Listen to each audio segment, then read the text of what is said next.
Sometimes the truth is stranger than fiction, and today's podcast features 3 stories that demonstrate that. The audio from all 3 of these stories has been pulled from our main YouTube channel and has been remastered for today's episode. The links to the original YouTube videos are in the description. The first story you'll hear is called Inkling, and it's about a homicide detective who stumbles upon a picture he can't believe is real. The second story you'll hear is called The Nosebleed, and it's about a woman's scary nosebleed that just will not stop after she returns from vacation. And the third and final story you'll hear is called James 3, and it's about a toddler who has this vivid recurring dream, and eventually his parents look into it and they can't believe what they find.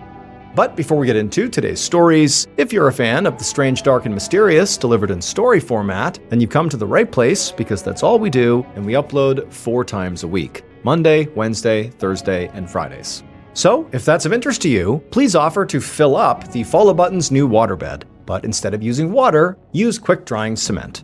Okay, let's get into our first story called Inkling.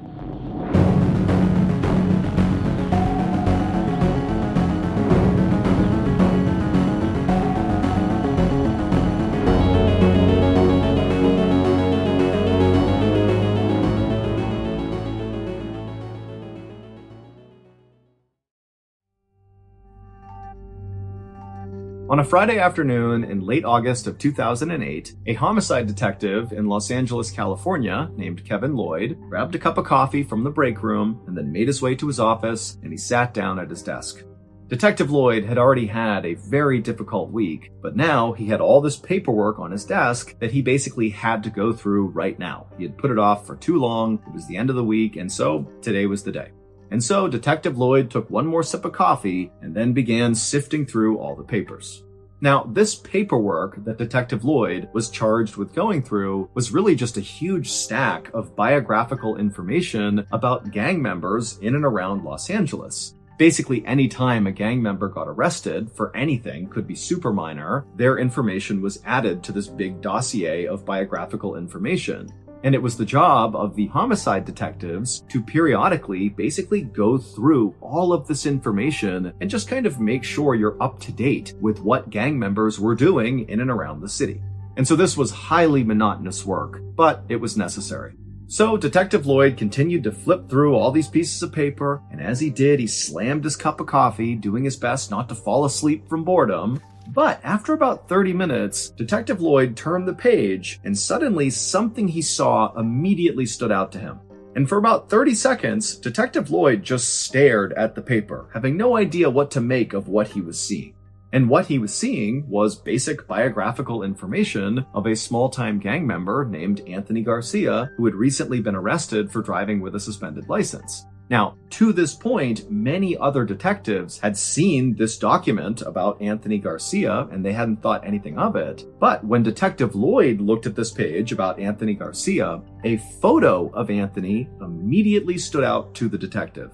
But before Detective Lloyd was prepared to run to his boss and tell him about this huge discovery he had made, he thought, you know what, I need to do a little bit more digging, because this could totally be wrong. So Detective Lloyd left the paperwork on the desk, he put his coffee down, and he walked his way out of the office and down to the room in the police department where they stored all of the files for all the unsolved murder cases. And so Detective Lloyd, he goes in there and he begins walking up and down the rows until finally he found the case that he was looking for. He grabbed it and he walked back to his desk, he sat down, and he began to read it. Now, this unsolved murder case, which was from 4 years ago in 2004, did not appear on the surface to have anything to do with Anthony Garcia.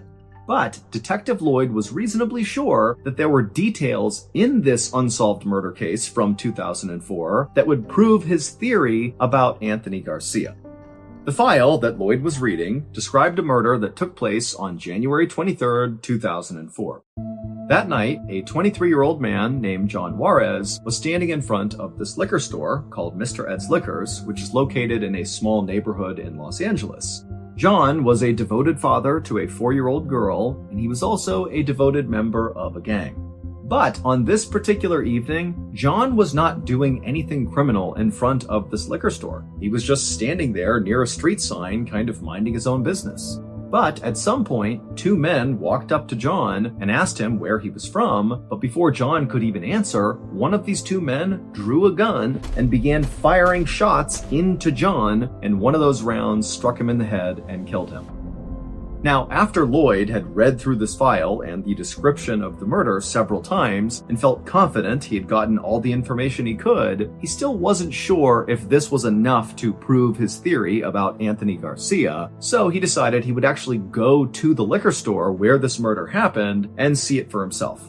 And so Detective Lloyd, he hopped in his car, he drove to Mr. Ed's Liquors, he parked in the parking lot, and he just looked around. He kind of scanned around the whole area. He took in the shape of the parking lot. He looked at the doors on the liquor store to kind of look at the size and the shape. He also saw the nearby street sign that John had been standing near when he was shot and killed. And so finally, after looking all around and feeling like he had seen all that he needed to see, Detective Lloyd felt more sure than ever that his theory about Anthony Garcia had to be correct. And so he drove his car back to the police station, he walked right into his boss's office, and he would tell him that they have been wrong about Anthony Garcia this whole time. He is not some small-time gang member, he is a big player, and he's not even trying to hide it.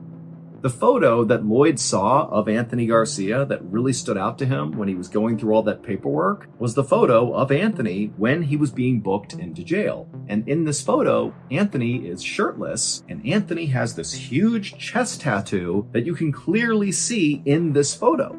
The tattoo shows a liquor store, and to the left of the liquor store is this military-style helicopter that's coming in and firing its gun towards the ground. And on the ground, in the line of fire from this helicopter, is what looks like this man who's got the body of a peanut. And so he's being killed by this helicopter. All the other people who saw this photo or who saw Anthony Garcia in person chalked up his tattoo to just some weird depiction of a helicopter killing a peanut guy, and they didn't think too much of it. But Detective Lloyd had actually been to the crime scene in '04 when John Juarez had been murdered, and so he had seen the layout of the crime scene, and then he's looking at this photo of Anthony Garcia's chest tattoo, and he realizes it is the same depiction of the crime scene.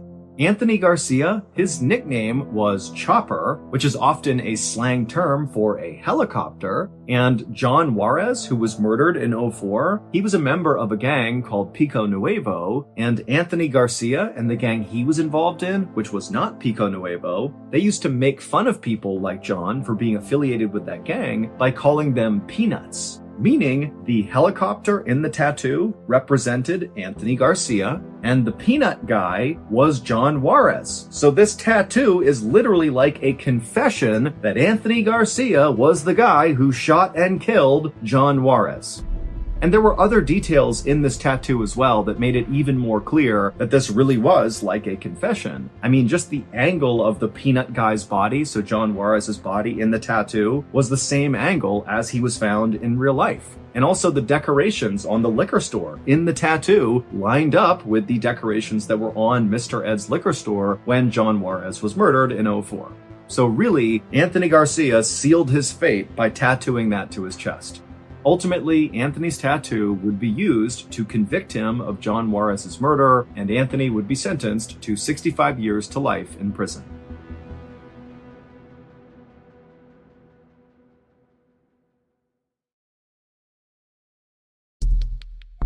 Our next story is called The Nosebleed.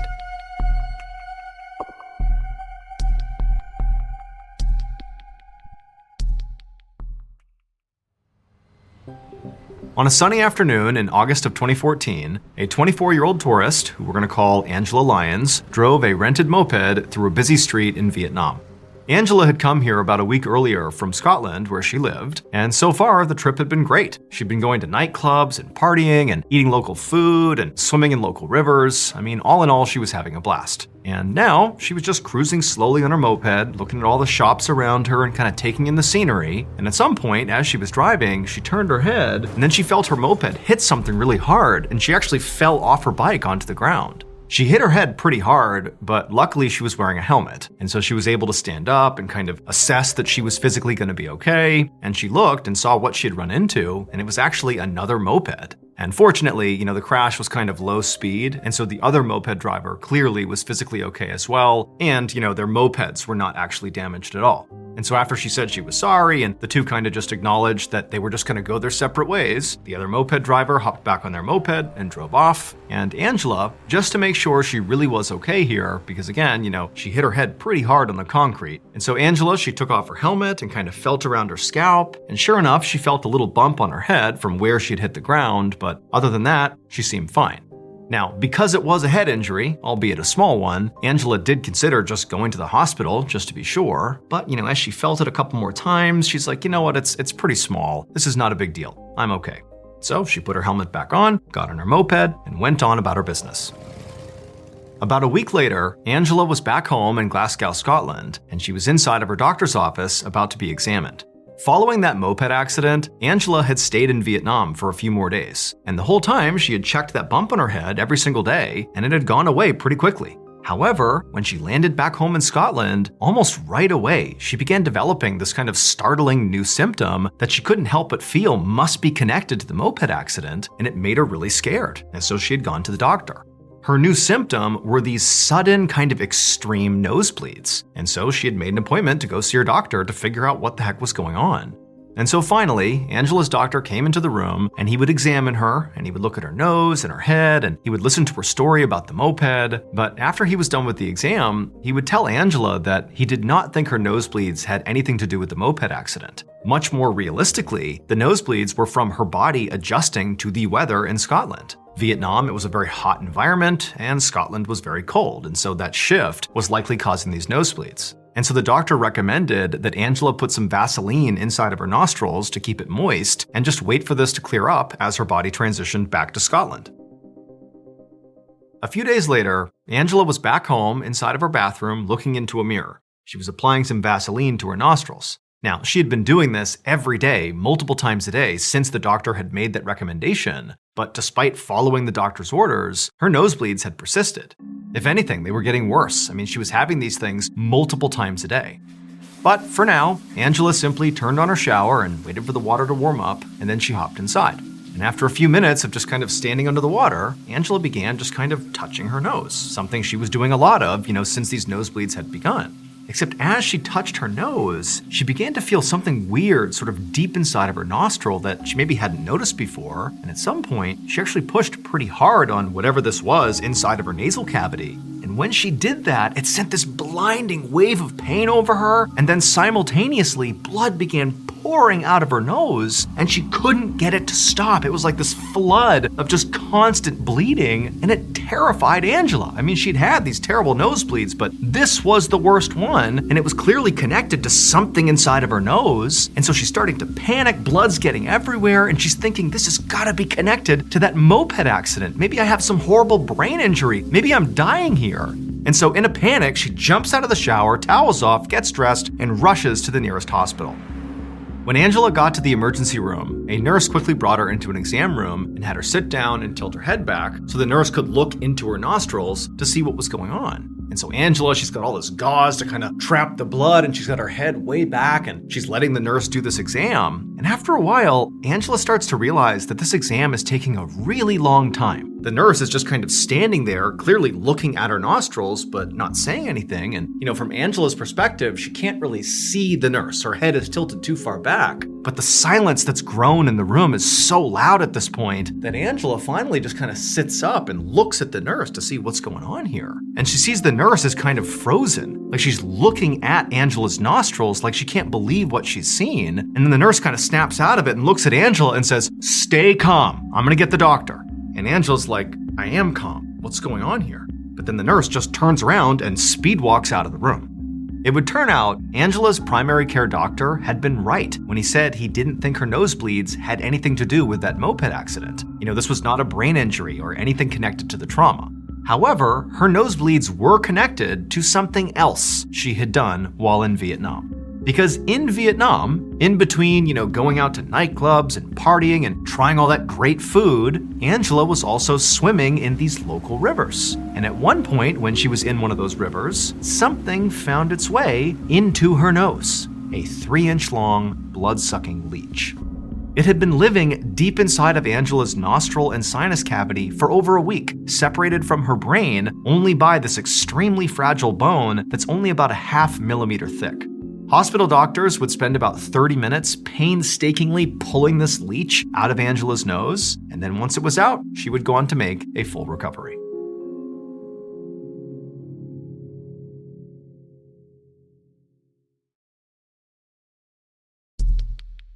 The next and final story of today's episode is called James 3.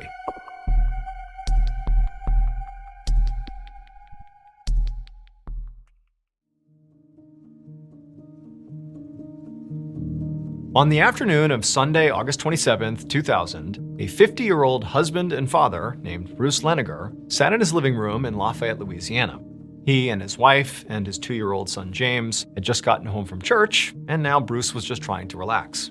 However, it was proving very difficult to relax because as Bruce is trying to sit on the couch and just kind of close his eyes for a second, his son, James, the 2-year-old, has his toy plane, his favorite toy plane, and he is repeatedly smashing it into the coffee table as loud as he can, saying, "Plane crash, plane crash, plane crash." And while, of course, James is a kid, he's gonna be loud and noisy and obnoxious, that's what kids do. But for Bruce, he's watching his son do this, and he couldn't help but be really concerned. Because lately, over the past few months, James had become unnaturally fixated, not on planes, but on plane crashes. And even more specifically, James had begun having these recurring nightmares, 4 or 5 times a week, where he'd wake up terrified and he would say James, had just been in a horrible fiery plane crash. And it was every night, that was the nightmare. And it was Bruce and his wife didn't even know what to make of this. Where's he getting this from? James was a pretty sheltered kid. He wasn't being exposed to, horrible plane crashes, either in movies or TV shows or books. I mean, he's a 2-year-old. It just made no sense that he was having this recurring nightmare. But what made it even more kind of unsettling is that James wasn't just fixated on the plane crash aspect of this nightmare. He also began to tell Bruce and his wife these weird details about the plane crash, because it was always the same plane crash in his nightmare. He began telling his parents that the Japanese shot me down. And Bruce and his wife are like, what is he referencing?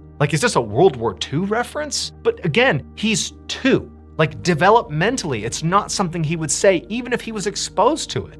It just didn't make any sense.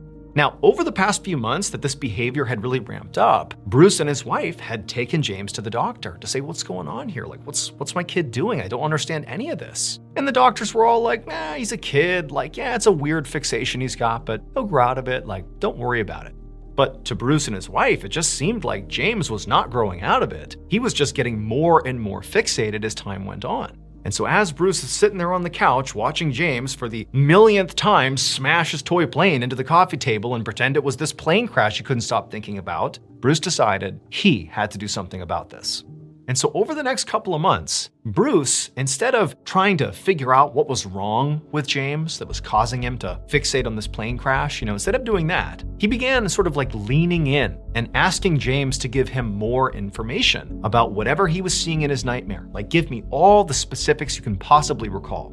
And James would eventually let on that it wasn't just the Japanese that shot him down, it was the Japanese military. And also, the type of plane that James was flying in apparently was a Corsair plane.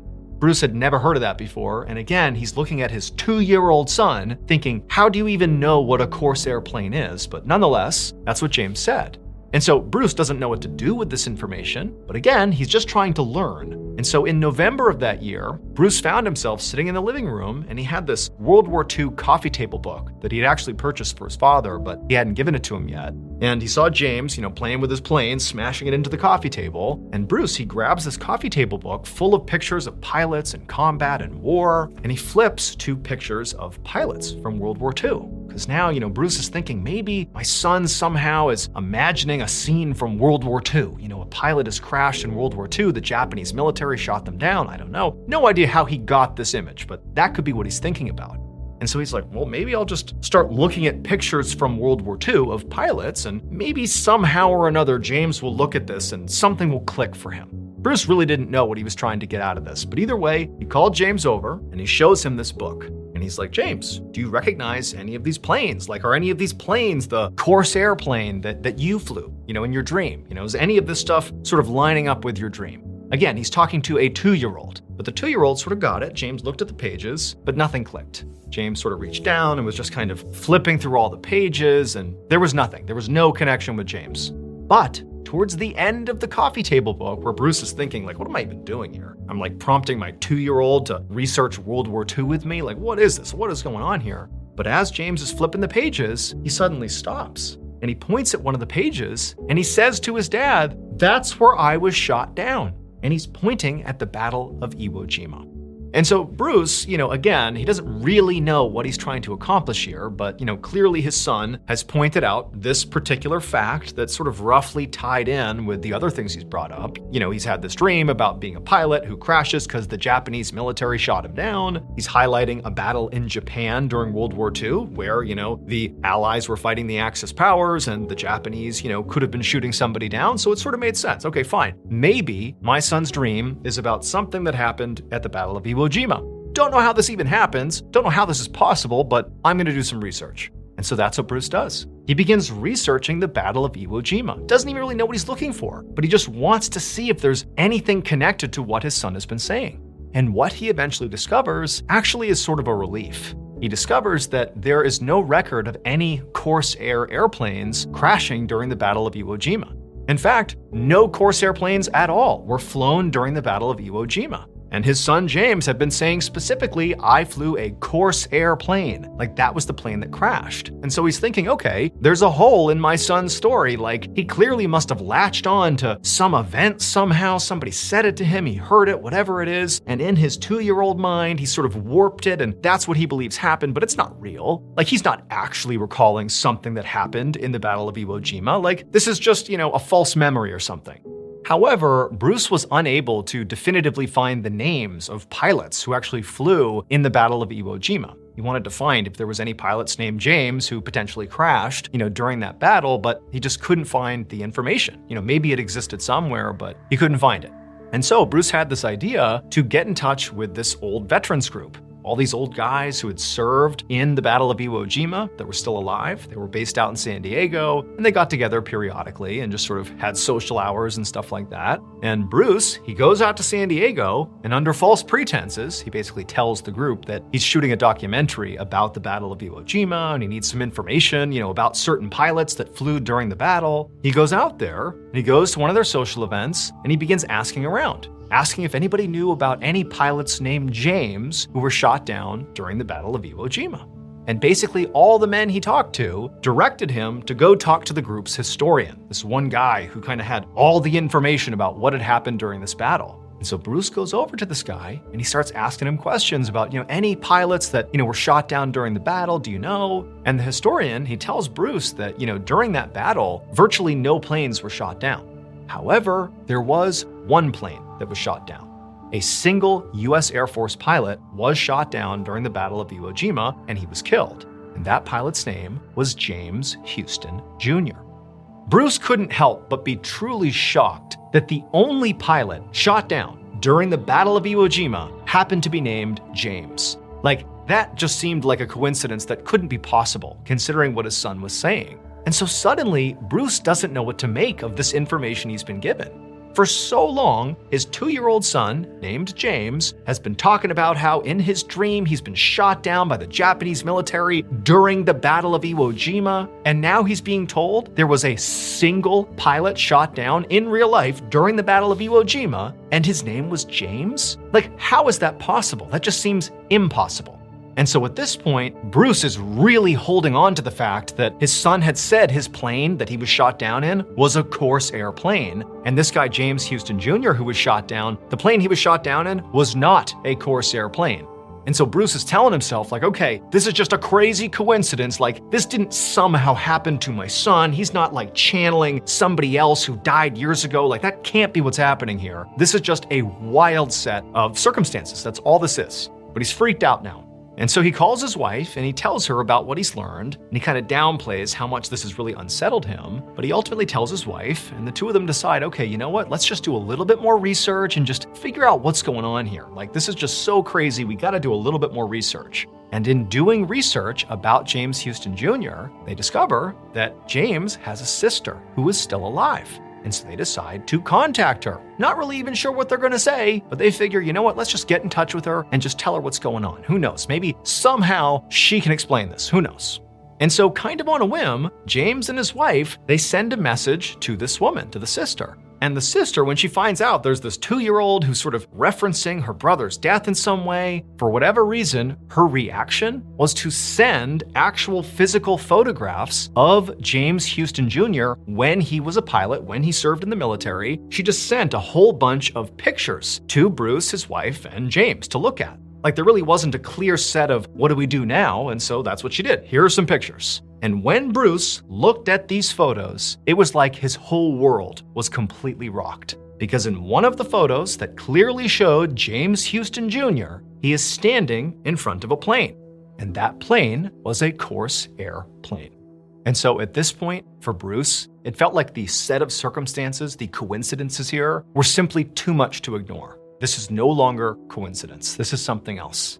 And also, there's one other small detail that now was sort of bubbling up in Bruce's mind, and that was, periodically, his son James would talk about how he really wasn't named James. He was named James III. Just periodically, his son would say that. Not every time, but he brought it up enough that it was sort of a known thing, that he was James III.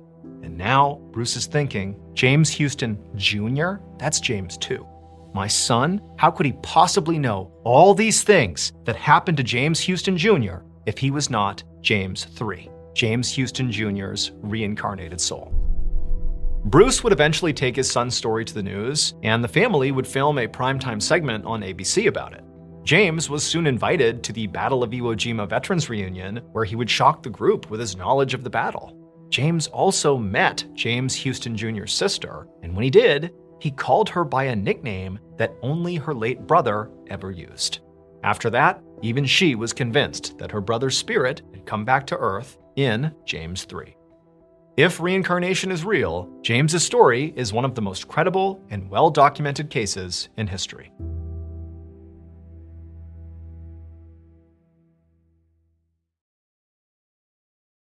A quick note about our stories. They are all based on true events. But we sometimes use pseudonyms to protect the people involved, and some details are fictionalized for dramatic purposes. The MrBallen podcast, Strange, Dark, and Mysterious Stories, is hosted and executive produced by me, MrBallen. Our head of writing is Evan Allen, produced by Jeremy Bone and Cole Lacasio. Research and fact-checking by Shelley Shue, Samantha Van Hoos, Evan Beamer, Abigail Shumway, Camille Callahan, Alex Paul, Ben Fasciano. Research and fact-checking supervision by Stephen Ear. Audio editing and post-produced by Whit Lacasio and Jordan Stidham. Production support by Antonio Manata and Delana Corley. Artwork by Jessica Clogston-Kiner. Theme song, Something Wicked, by Ross Bugden. Thank you for listening to the MrBallen podcast. And just a reminder, every new and exclusive episode we put out on the MrBallen podcast, you can also now watch on the MrBallen YouTube channel that very same day. And trust me, some of these stories you truly have to see to believe. Again, my YouTube channel is just called MrBallen. If you want to listen to episodes 1 week early and ad-free, you can subscribe to SiriusXM Podcast Plus on Apple Podcasts, or visit SiriusXM.com/Podcast Plus to listen with Spotify or another app of your choice. So that's going to do it. I really appreciate your support. Until next time, see ya.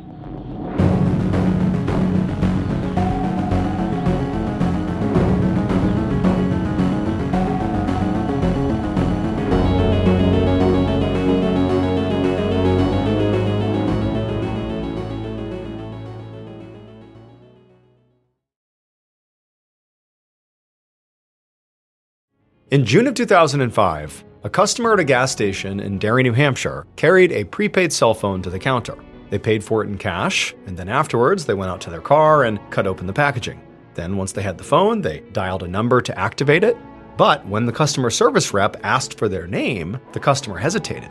Because the whole reason they'd bought this prepaid phone in the first place was specifically so nobody could trace the calls back to their real identity. But before we get into today's story, if you're a fan of the strange, dark, and mysterious delivered in story format, then you've come to the right place because that's all we do. So if that's of interest to you, please offer to make the follow button a nice home-cooked meal. But be sure you first douse it with liquid laxative. Okay, let's get into today's story.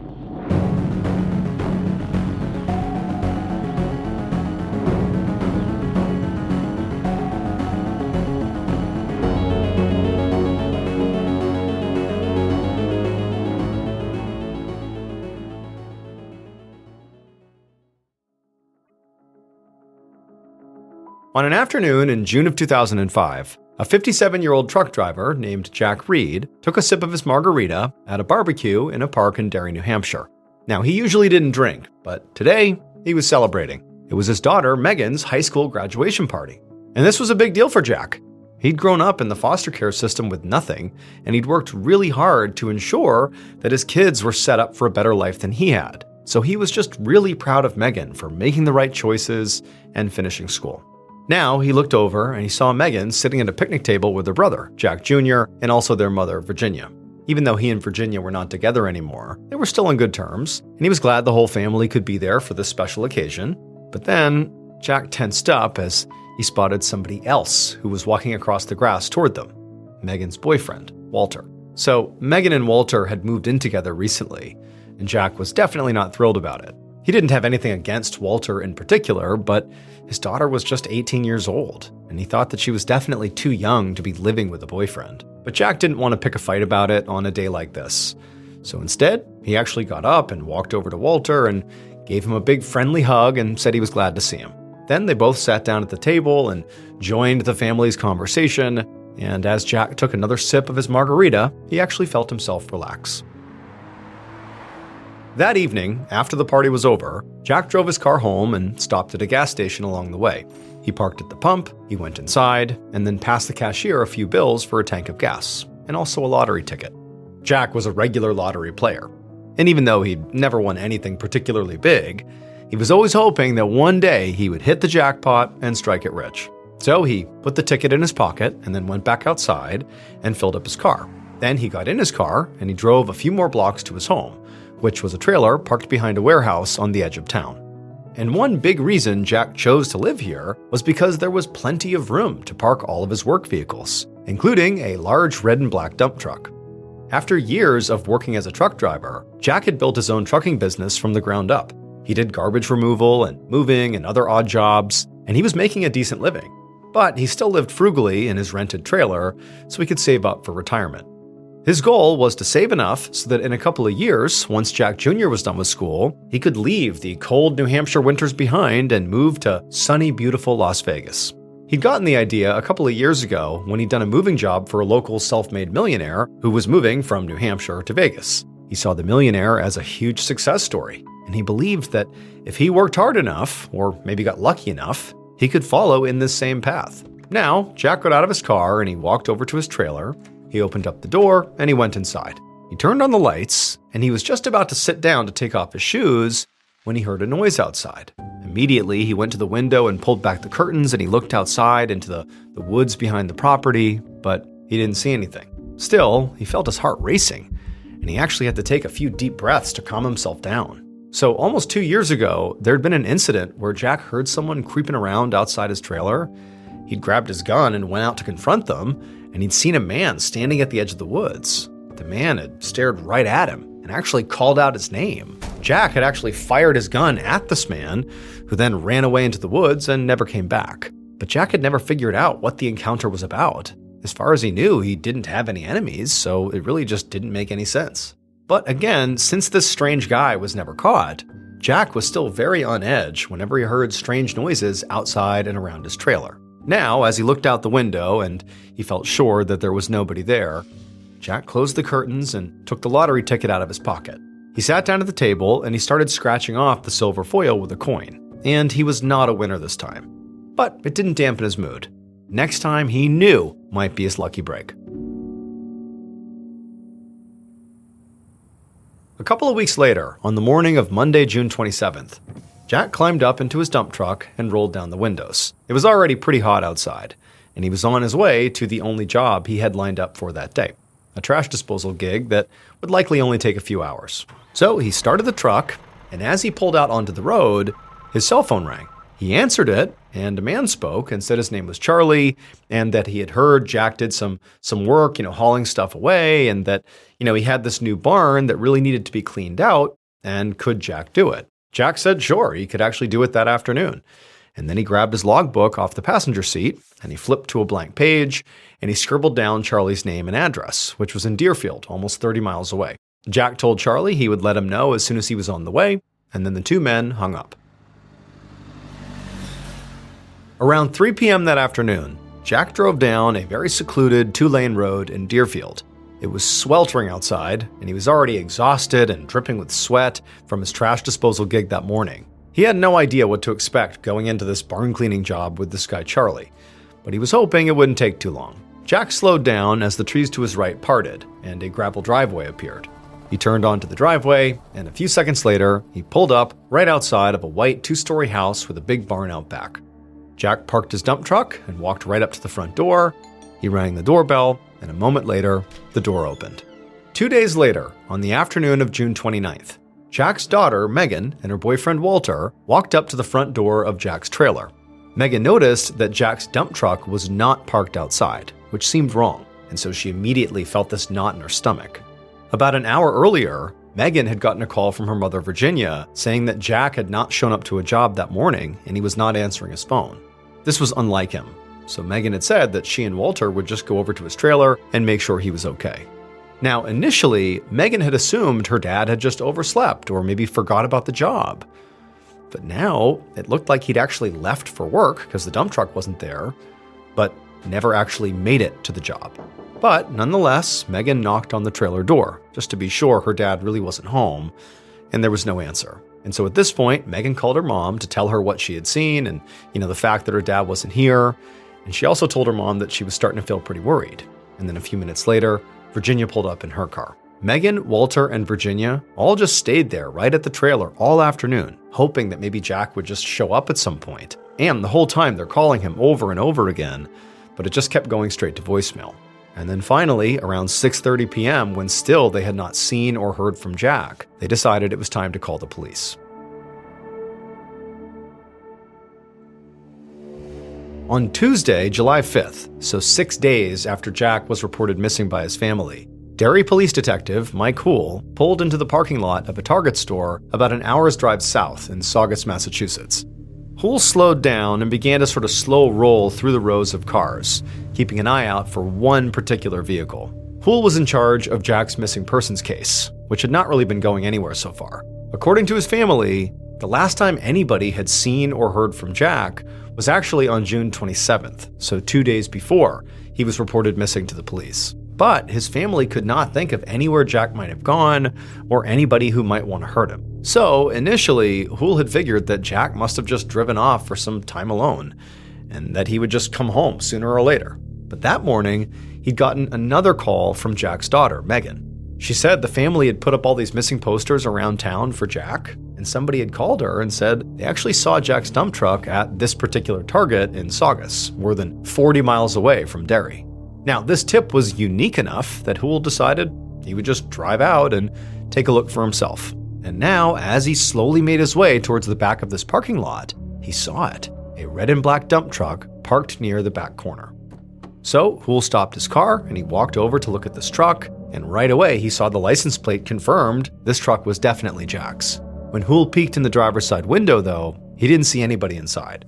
But there were flies buzzing around the back of the truck, basically the open section of the dump truck. There was something in there the flies were attracted to. And there was also very clearly a rotten, awful smell wafting out of the back of this truck. And so Hoole put on some gloves and he climbed up the side of the dump truck. Now, the actual bed of this dump truck was covered by a tarp. And so Hoole grabbed the tarp and he pulled it back, but he still did not have an unobstructed view, because whatever was in the bed was also wrapped in plastic, and quite a bit of it. So he pulled out a knife and began cutting through the plastic. Less than an hour later, Detective Hoole stood by as workers from the medical examiner's office loaded Jack's body into their van, and he was still wrapped up in plastic. Hoole really wanted to get a look at Jack's body to figure out how he died, but that would require cutting through all the plastic that he was wrapped in. and Hool knew he needed to leave all that intact for evidentiary purposes. So he'd just have to wait until the autopsy to find out the cause of death here. But from the way Jack's body had been disposed of, hidden in a parking lot 40 miles from his house, Hool was already guessing that this was 1, a murder, and 2, it was carefully planned, probably by somebody that Jack knew. Hool had already found out from the family that Jack had 5 children with 2 different women, and so he figured there could be some hidden tensions between any of them. But he also thought the murder could be tied to Jack's business. Now, as far as Jack's family knew, everything Jack did with his business was above board. But it's entirely possible that he might have gotten involved with sketchy people or maybe done something that made a client angry that the family didn't know about. Also, leaving Jack's dead body in the back of his own dump truck definitely seemed like a way to send a message.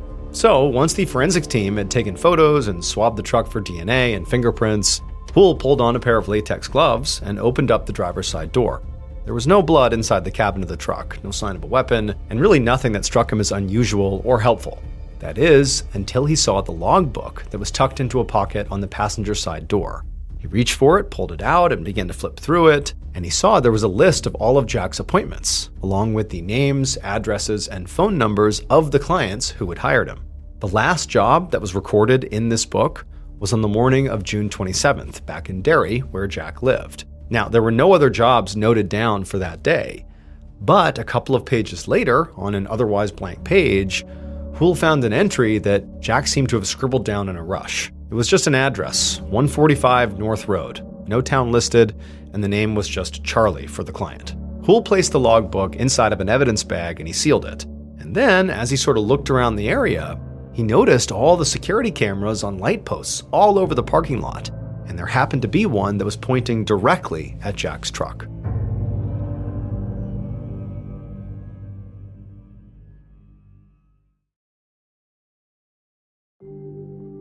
The next day, so Wednesday, July 6th, Hool was back at the precinct in Derry, reading over an autopsy report that had just been sent over from the Massachusetts Medical Examiner. The description in the report said that Jack had been severely beaten. He had broken ribs, skull fractures, and a softball-sized hole in the side of his head. His face had been so mangled that they'd actually had to pull Jack's dental records to confirm that it was actually him. Hool thought this level of violence definitely made this murder feel really personal, and it only made him more confident that Jack's killer or killers was somebody who knew him. Just then, Hool heard a knock at his door, and he looked up as an officer peeked his head into Hool's office and asked him to come take a look at something. So Hool stood up from his desk, and he followed the officer down the hallway to another room where a team of investigators were poring over that security footage from the Target parking lot. Hool watched over their shoulders as the investigators pulled up a specific clip, and he could see from the timestamp in the corner of the screen that this footage was from around 5:30 p.m. on June 27th, which was the day of the last job written in Jack's logbook. Once it was up on the screen, Hool nodded for the investigators to press play, and then he watched as the footage played on screen. And it showed Jack's dump truck pulling into the parking lot, followed closely by a white minivan. After Jack's truck parked, 2 people got out of the truck. And unfortunately, it was impossible to identify really anything about these people. They couldn't tell if they were men or women or man and woman. It was just totally unclear. However, there was one thing that was definitely true about these people, and it was what they were actually doing. They were clearly dumping Jack's body. One of them went around to the back of the dump truck and checked to make sure that tarp was secure, and then they both walked over to the white minivan, got in, and drove away. And so Hool's mind was racing now, because it looked like there were at least 3 people involved in Jack's murder. There were the 2 people that were just out and about, sort of dealing with the truck, and then whoever was driving the white minivan. But another unfortunate reality was this footage was so fuzzy that they couldn't even pull the license plate for that minivan. And Hool was naturally pretty frustrated by that. But then the investigator said there was actually one more thing he wanted to show him, and he pulled up another portion of security video. This one was from the evening of July 4th, which was 7 days after Jack's dump truck was left abandoned in the parking lot, and 1 day before police, i.e. Hool, found the truck parked in that lot. The investigator told Hool that this footage he was about to see was from a different security camera, which was positioned on the other side of the parking lot from where the dump truck was parked. And then when he hit play, he directed Hool's attention to one particular car pulling into the parking lot. Now, the angle on this car was much closer, so there was a lot more detail visible than in the first video. And as Hool watched, he saw what clearly was a young woman get out of the passenger seat and walk toward the store. Hool leaned in close and squinted, and he realized he knew this woman because it was Jack's own daughter, Megan. Later that day, Hool walked into an interrogation room in the Derry police station, where Megan was waiting for him. When Hool walked in, he made a point to shake her hand and smile, acting as friendly and sympathetic as possible. He did not want to let on that he was looking at her as a suspect, so he didn't mention that they had video of her in the same parking lot where Jack's body was found, just a day before they found it.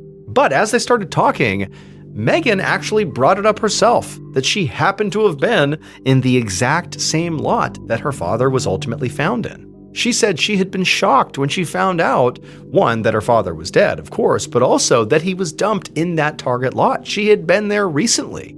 She said her boyfriend Walter's sister lived in Saugus, and they had visited her for the 4th of July in an attempt to get their mind off their father's disappearance because at the time, he had not been found yet. Megan said they had unexpectedly decided to spend the night there, so they had driven to the nearest Target to get a contacts case. And when she said that, she just shook her head and said she couldn't believe her dad had basically been right there. She was so close to him. Hool had to admit, this story did not sound totally crazy. After all, in the security video, Megan didn't go anywhere near the actual part of the lot where Jack's truck was parked. But still, he had a hard time believing that this was just one big coincidence, especially because when he was reviewing what Megan had told the police when she had first reported her father missing, he realized that she had said she last saw her dad on the night of Monday, June 27th, when she and her boyfriend Walter had gone to his place to pick up an air conditioner. But now, Hool knew that was impossible because the security video showed that Jack was already dead in the parking lot on the night of June 27th. So during this interview with Megan, Hool asked Megan again, when was the last time you saw your father? And once again, without missing a beat, she said it was the night of June 27th. Hool asked her if she was positive about the date, and she said yes, absolutely. So without tipping his hand that he felt like for sure Megan was lying here, Hool let her go and immediately called in her boyfriend Walter, who had been waiting in the hallway. According to Megan, Walter was the one who actually drove her to that Target in Saugus. Hool wanted to question the couple separately so he could see if there were any contradictions in their stories. But when he spoke to Walter, Walter repeated the exact same things Megan had said about why they were in the area and why they went to that Target to get a contacts case. Walter also included the detail about the last time they saw Jack being the night of the 27th. So basically, Walter and Megan's stories are the same. But to Hool, the only thing he thought when he heard this consistency is that clearly what's happened here is Megan and Walter have rehearsed this story because it is their alibi. But they don't realize there was time-stamped security footage that would contradict it. The following afternoon, Hool sat at his desk combing through a copy of Jack's phone records. He'd sent officers out that morning to interview all of Megan's family and friends to see if they knew anything that could really help them pin the blame on Megan.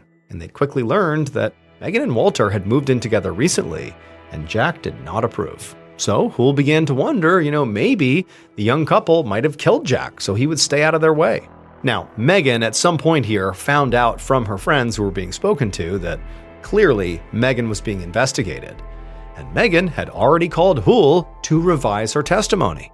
She was now claiming that actually the last time she saw her dad was on the night of the 26th, not the 27th.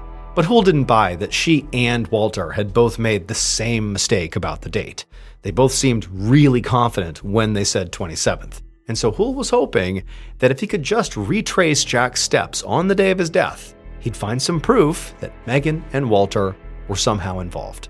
Hool had already called around to check on the last scheduled job in Jack's logbook, which was on the morning of June 27th. And that client had confirmed that Jack was definitely there, and security footage from the local dump had shown Jack dropping off the trash afterwards around 2 p.m. But that left about a 3-hour gap on the afternoon of June 27th where Jack's whereabouts were unaccounted for. And really, Jack had to have been killed sometime in that window. So now Hool hoped that Jack's phone records might help him figure out where Jack went after leaving the dump that afternoon. Hool had been able to match most of the phone numbers that Jack dialed or received calls from to contacts in Jack's logbook, except for one. On the morning of June 27th, he had gotten a call from a number that wasn't anywhere in his contacts list. And at 2:07 that afternoon, while Jack was finishing up at the dump and just a few hours before his dead body was left in a Target parking lot, he'd gotten a second call from that same number. And so now, Hool called that number, but it went straight to voicemail. So he called the cell provider and asked them to look up who this number belonged to. And he found out it was registered to a man named Charlie Waz. And suddenly, something clicked in Hool's mind. And so he reached over and he grabbed Jack's logbook and he flipped to the page where Jack had scribbled down that address, 145 North Road, and also the name Charlie. This Charlie may be the same Charlie who called from that unknown number. And also, this Charlie may have been the last person to see Jack alive. Or maybe Charlie was the one who killed him. The cell provider employee also told Hool that that number came from a prepaid phone, the kind you can buy at a convenience store and load minutes onto without signing up for a long-term contract, and that it had been activated on June 19th, just 8 days before Jack's murder. Hool asked the worker to send over a full copy of the prepaid phone call's records, and then they hung up. Then Hool logged onto the police database and looked up the name Charlie Waz, but he didn't find anything. No criminal records or driver's licenses or car registrations. And so Hool had a feeling that this had to be a fake name, that there was no Charlie Waz. And what seemed to confirm that even further was when he looked up that address, the 145 North Road that was in the book next to the word Charlie. There was no Charlie affiliated with that property at all. The owner of 145 North Road was somebody called Michael Connors, but that name didn't mean anything to Hool, and it certainly wasn't Charlie. So Hool stood up from his desk and he grabbed his car keys.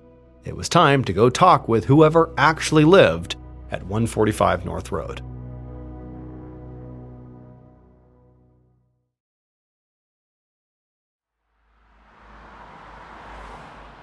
Less than an hour later, Detective Hool pulled onto a gravel driveway at 145 North Road, the address of the secluded farm scribbled in Jack Reed's logbook. He parked his car and he walked up to the big white house and he rang the doorbell. And the middle-aged man who answered the door seemed very calm and composed, until Hool showed him his badge. Then the man started acting really jumpy. As they stood in the doorway, Hool asked the man if he was Michael Connors, and the man nodded and said yes. Hool asked if he knew a man named Jack Reed, and Michael quickly said no. And when Hool asked why his address was in Jack Reed's logbook, Michael stammered out that he didn't know. It seemed fairly obvious to Hool already that Michael clearly knew more than he was admitting to. And so he asked Michael where he'd been on the afternoon of June 27th. And Michael, very nervously and very quickly, said that he had spent all day doing repair work at a friend's lake house 30 miles away, and he didn't get home until late that night. And then he gave Hool the names of a few other contractors who were also working on these repairs, who could verify his alibi. So Hool, without giving off how suspicious he felt of this guy, wrote down the contractors' names and contact information, and then, as calm as could be, he asked Michael if he could take a look around, both inside his house and outside. Michael, who looked pretty resigned at this point, nodded and said yes, and then he stepped aside. And so Hool walked into the house and began walking from room to room. But he didn't see any blood or anything really obviously suspicious. But then he went outside and he found this muddy path that led over to the barn, which was only a short distance from the main house. And when he reached the barn, he opened up the heavy wooden door and sunlight flooded in. Hool stepped inside and right away he was struck by how neat it was in here. He began looking behind the hay bales and he shined his flashlights in the corners and he bent down to examine the dirt and the straw on the ground, but it was like the barn was spotless, almost like the barn had recently been cleaned really thoroughly. When Hool was done in the barn, he went outside and walked back towards the main house. And as he did, he saw Michael standing by the back door, staring right at him, like he had been really watching him closely as he was over at the barn. And so Hool walked over to Michael, and very calmly, he asked him one last question. Did he know anyone named Megan Reed? And Michael said no, but the way he said it was noticeably less anxious, as if, for really the first time, he was telling the truth here. After that, as Hool walked back to his car to leave, he thought that even though he hadn't found any hard evidence at this farm, Michael's weird behavior seemed to be saying a lot. Later that day, Hoole hung up the phone in his office, feeling very frustrated. He called every single one of those contractors who Michael had given him, and they had all confirmed his alibi. Michael had been doing repairs at his friend's house, 30 miles away, at the time of Jack's death. So Hoole figured that, Michael couldn't have been directly involved in the murder, but based on his very suspicious behavior, it seemed like he probably knew something had happened on his property, maybe while he was away. And this gave Hoole something to work with, because it could mean that at least one of Jack's 3 or more killers was close enough with Michael that Michael was willing to lie to protect them. But that was about all he had to work with. There was no obvious link between Michael Connors and Jack's daughter Megan and her boyfriend Walter, who were still really his only real suspects. And so he was starting to think that maybe he'd been looking in the wrong direction, and that Megan and Walter maybe weren't involved after all. It was still only a few days into the investigation, and there were plenty of other potential suspects to dig into, like Jack's ex-partners and his adult children from his first relationship and all the other clients in his logbook. But just then, Hoole's fax machine whirred to life. The cell provider was finally sending over the call records from Charlie's prepaid phone. Once it was done printing, Hoole ripped the sheet out of the machine and began looking over the call log. The phone had only been activated a week before Jack's murder, and it hadn't been used at all since the evening Jack was killed. And every single call that had been made or received on that phone was to Jack's number, except for one. And when Hoole looked into the owner of that one other number, everything about the case began to fall into place. Based on those phone records, as well as interviews with the various suspects, this is what police believe happened to Jack Reed on June 27, 2005.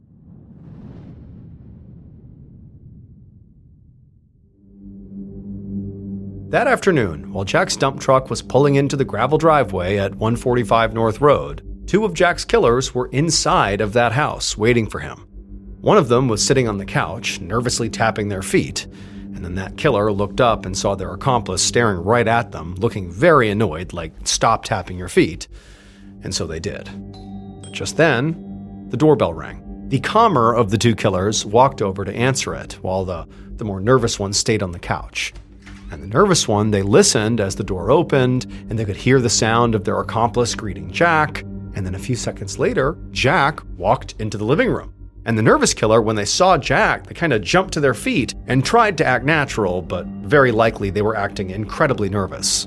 But after a sort of awkward conversation between all 3 of them, they left the main house and they walked down that dirt path towards the barn. As they walked, the killer, who'd been very nervous, sort of hung back, walking a few steps behind Jack. And then as they got close to the barn, their heart began to pound. I mean, they'd rehearsed this a dozen times and they knew exactly what they had to do. But actually doing it was going to be the hard part.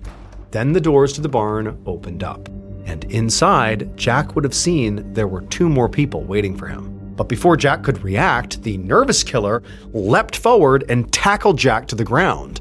And then a second later, the nervous killer heard a loud thump and looked up to see one of their accomplices standing above them, holding a hammer that was now dripping with blood. The nervous killer climbed to their feet and looked down at Jack, who was now lying on the floor of the barn with a gaping hole in the side of his skull. It was so gruesome that the nervous killer had to go outside and vomit. And then when they came back inside, the other 3 had unrolled this big piece of plastic on the floor of the barn, and they were placing Jack's body in the center of it. Blood was still pouring out of his head, pooling into this big red puddle on the plastic. I mean, it was so awful. Then one of the killers grabbed the bloody hammer and said that if they could just stop Jack's heart, it would stop the bleeding. And so they raised the hammer and began pounding on Jack's chest. And after that, the bleeding did slow down, and the 4 killers worked together to wrap Jack's body in the plastic. Then, once he was all wrapped up, they carried him outside and loaded his body into the back of his own dump truck. The killer who had first answered the door, the calmer of the killers, got in the driver's seat of the dump truck, and the nervous killer, the one who had been tapping their foot, the one who had initially tackled Jack to the ground, they climbed into the passenger seat. The other 2, the ones who had been waiting in the barn, climbed into a minivan, and they followed behind them as they drove all the way across state lines to Saugus, Massachusetts, more than an hour away. When they finally got to Saugus, they pulled into the first major parking lot they came across, a Target store. They parked the dump truck near the back of the lot, and then when they got out, the nervous killer double-checked the tarp to make sure it was secure, and then they, along with their calmer accomplice, walked across the lot to the white minivan, and they climbed inside. After that, all 4 killers drove all the way back to New Hampshire to clean up the barn, because the farm's owner, Michael Connors, expected it to be left in perfect condition. Now, Michael Connors, the owner of the barn, was not directly involved in the murder scheme. However, he did know that the mastermind of the murder was going to be using his property while he was gone. However, he would testify that he did not know what they were doing and just asked that they keep it clean when he got back. Ultimately, the reason he allowed his property to be used at all is because he was doing a favor to the mastermind of the murder, who was his longtime friend and business partner, and also the very same self-made Las Vegas millionaire that Jack Reed himself had viewed as this big success story, whose path in life Jack was hoping to emulate. The millionaire's name was John Brooks, and he believed that when Jack had helped him move, it was a job he had done for him a few years back, that Jack, during that move, had stolen some of his motorcycles and jewelry. Now, there was no evidence to actually back this up, but John Brooks was convinced, and he held a grudge. So in retaliation, a few months after the move, Brooks had sent his son Jesse to Jack's home to scare him. That's who Jack had spotted in the middle of the night on his property almost 2 years ago, the strange prowler who had literally called out to Jack by name. But when Jack came outside to confront him and literally fired a gun at Jesse, Jesse and his dad did not stop what they were doing. Instead, Brooks only got angrier, and he vowed to get revenge. So he'd sent 4 people out to New Hampshire to kill Jack. It was his son Jesse, Jesse's friend Michael Benton, who was not the same as the Michael who owned the farm, and the 2 other men who were named Joseph Vrooman and Robin Knight. All 5 men were eventually convicted of taking part in the murder. John Brooks was sentenced to life in prison without the possibility of parole. Robin Knight was also sentenced to life. Michael Benton, not Michael Connors, the owner of the barn, so Michael Benton got 33 years to life. Joseph Vrooman was sentenced to between 17 and 35 years, and Jesse Brooks was sentenced to 15 to 30 years. He was released on parole in 2023.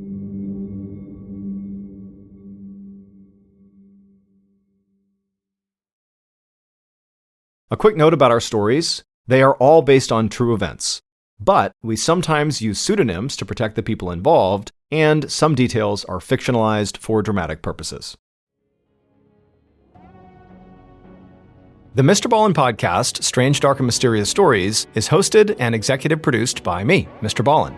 Our head of writing is Evan Allen, produced by Jeremy Bone. This episode was written by Kate Gallagher. Research and fact-checking by Shelley Shue, Samantha Van Hoos, Evan Beamer, Abigail Shumway, and Camille Callahan. Research and fact-checking supervision by Stephen Ear. Audio editing and post-produced by Whit Lacasio and Cole Lacasio. Additional audio editing by Jordan Stidham. Production coordination by Samantha Collins. Production support by Antonio Manata and Delana Corley. Artwork by Jessica Clogston-Kiner. Theme song called Something Wicked by Ross Bugden. Thank you for listening to the MrBallen podcast. And just a reminder, every new and exclusive episode we put out on the MrBallen podcast, you can also now watch on the MrBallen YouTube channel that very same day. And trust me, some of these stories you truly have to see to believe. Again, my YouTube channel is just called MrBallen. If you want to listen to episodes 1 week early and ad-free, you can subscribe to SiriusXM Podcast Plus on Apple Podcasts or visit SiriusXM.com/Podcast Plus to listen with Spotify or another app of your choice. So that's going to do it. I really appreciate your support. Until next time, see ya.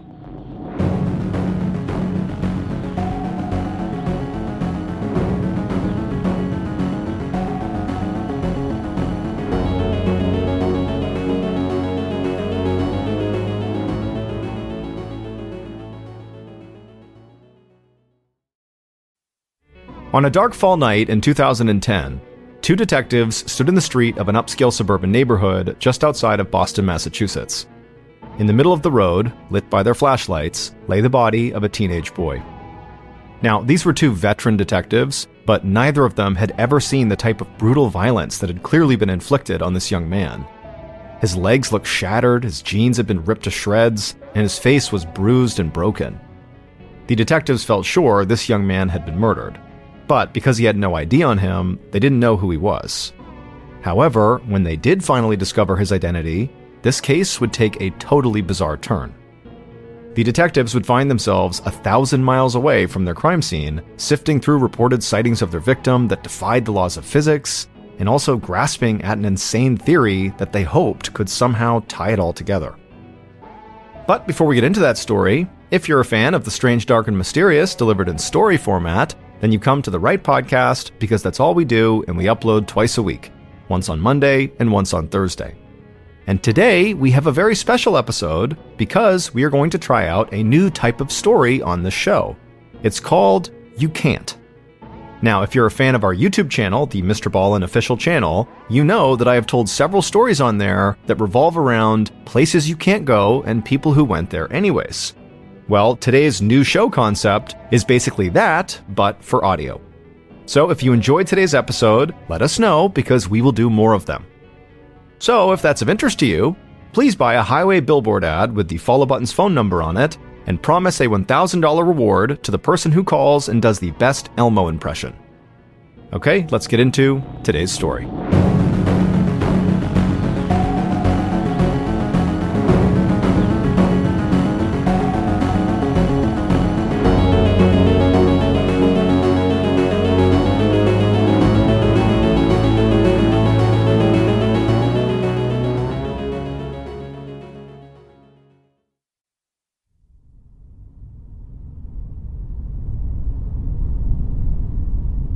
On the night of November 15th, 2010, a 16-year-old boy named Delvante Tisdale curled his body into a tight ball and inched forward, deeper into the dark, cramped chamber where he was hiding. He tried to take deep breaths and stay calm, but he was scared. He felt the chamber lurch and shudder, and he realized he was moving. It was really cold, and Delvante started to shiver, so he pulled his knees tighter to his body. He had never felt so completely and totally alone in his whole life. Delvante knew no one from his family was out looking for him. Why would they be? It was normal for him to be out of the house for hours at a time, even on the weekends. Delvante was a standout high school student who got good grades and was involved in several extracurricular activities. He also spent a lot of time with his Reserve Officers Training Corps, or ROTC group, which is a club for students who are interested in the military. Delvante dreamed of joining the United States Air Force after graduation, and he figured ROTC would help him achieve that. But all that meant right now was that his father and his siblings most likely figured he was doing something for ROTC, so they wouldn't be worried about him at all. Suddenly, Delvante felt the movement of the chamber accelerate. Then he heard a loud noise, his whole body shook, and he felt a burst of heat on his face. Delvante raised his hands to protect his head, but it was no use. A loud roar shook the chamber and seemed to envelop his whole body, and all he could do was squeeze his eyes shut as he began to fall forward.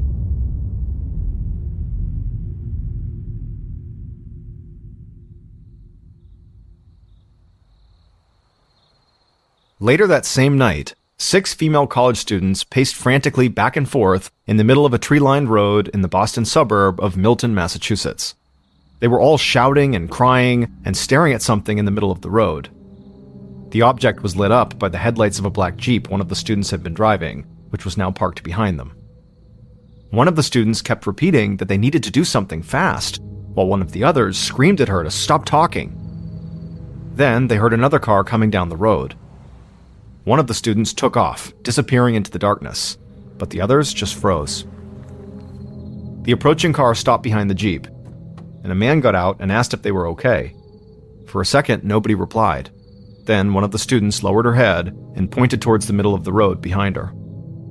The man walked past her and the parked Jeep and looked down at the ground, and he immediately felt sick to his stomach.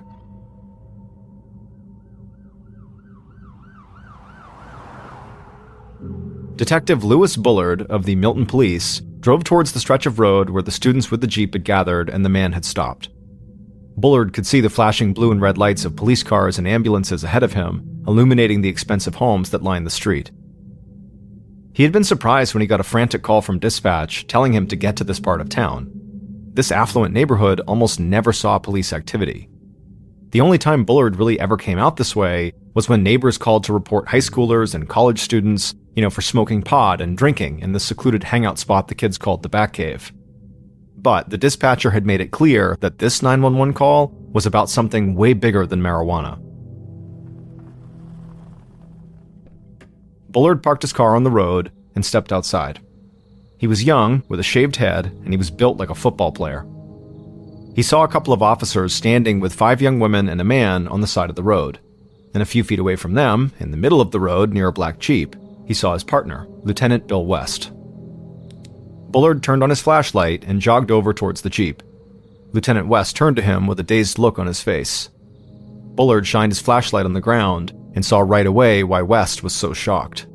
Because there, on the pavement, lay the body of a mutilated teenage boy. It seemed clear to both Bullard and West that the boy had been murdered, but the trauma inflicted on him was so brutal that they couldn't begin to imagine how he had been killed. The boy's torso was scraped and badly bruised, his face was mangled almost beyond recognition, and his legs were obviously broken. He had no shirt on, and his jeans had been almost completely shredded. The detectives slipped on their gloves, crouched down, and began digging through the teenager's jean pockets, looking for a wallet or a license, but they didn't find anything. Then, something on the road glinted in Bullard's flashlight. He leaned down further and saw several small pieces of plastic near the teenager's legs. He gestured to his partner to come look, and the 2 investigators stared at the plastic for several minutes. The pieces looked like they all came from the same object, but it was like this bizarre jigsaw puzzle, so they couldn't tell what the object was. Bullard suggested it might be a credit card that had been cut up, but even as he said it out loud, he knew it didn't make any sense. Why would a killer cut up a credit card into a bunch of tiny pieces and then leave the pieces behind as potential clues? Regardless, they bagged up the plastic pieces as evidence to send to the crime lab for analysis. The detectives did a thorough search of the scene and then took another look at the young man's body to make sure they hadn't missed anything. And when they looked this time, they did notice something. They saw there were thick road burns on the young man's legs and side. And those burns, along with the other massive injuries they were seeing, helped the detectives form an initial theory. This young man must have been run over by a car and then dragged down the street.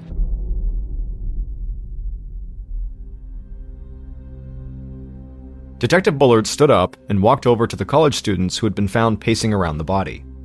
These 5 young women were his primary suspects at the moment.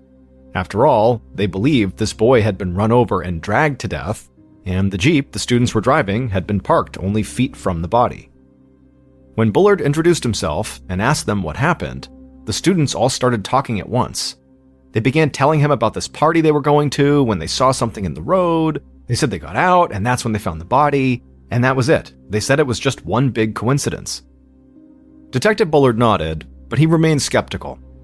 When they finally stopped talking, he asked for just one of them to explain why, if they really had just stumbled onto the teenager's body and were not involved in his death at all, well, why had they not immediately called 911? They were adults with cell phones. Why did the man who pulled up behind them find them shouting at each other on the road instead of trying to get help? And after he said this, the students all got quiet. Finally, the driver of the Jeep mumbled that they were just too freaked out to do anything. Bullard kept nodding, but he didn't really believe her. His voice got sharper, and he asked if any of them knew the victim. After all, the boy looked like he was about their age. They all shook their heads, but Bullard noticed that none of them were looking him in the eye. Bullard told the women to wait there, and then he stepped away to join Lieutenant West, who was standing by the Jeep that the students had been driving. But before Bullard could tell West that he thought these students were holding back information, West knelt down next to the Jeep and motioned for Bullard to do the same. Then West flashed his light onto the Jeep's undercarriage. And there, Bullard could clearly see blood and brain matter on the bottom of the car that the students had been driving.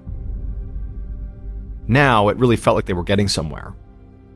At this point, the detectives felt like, these kids very likely had something to do with this teenage boy's death.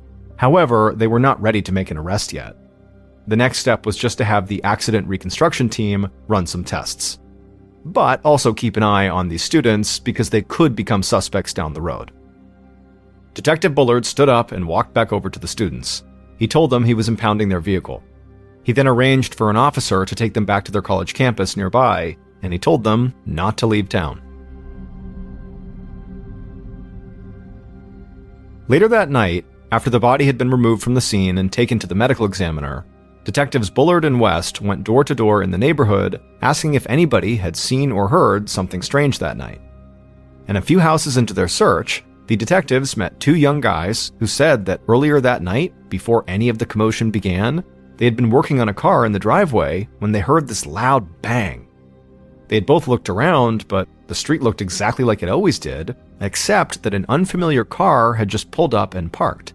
So they just figured the car had backfired, and that was the sound they heard. So they finished up their work in the driveway, went back into the house, and didn't think anything about it. It wasn't until at least a half hour later that they heard shouting in the street and police started showing up. For a second, Bullard and West were excited. Maybe the car they saw on the street was the black Jeep the students had been driving, and the bang they heard was the sound of the Jeep impacting the boy.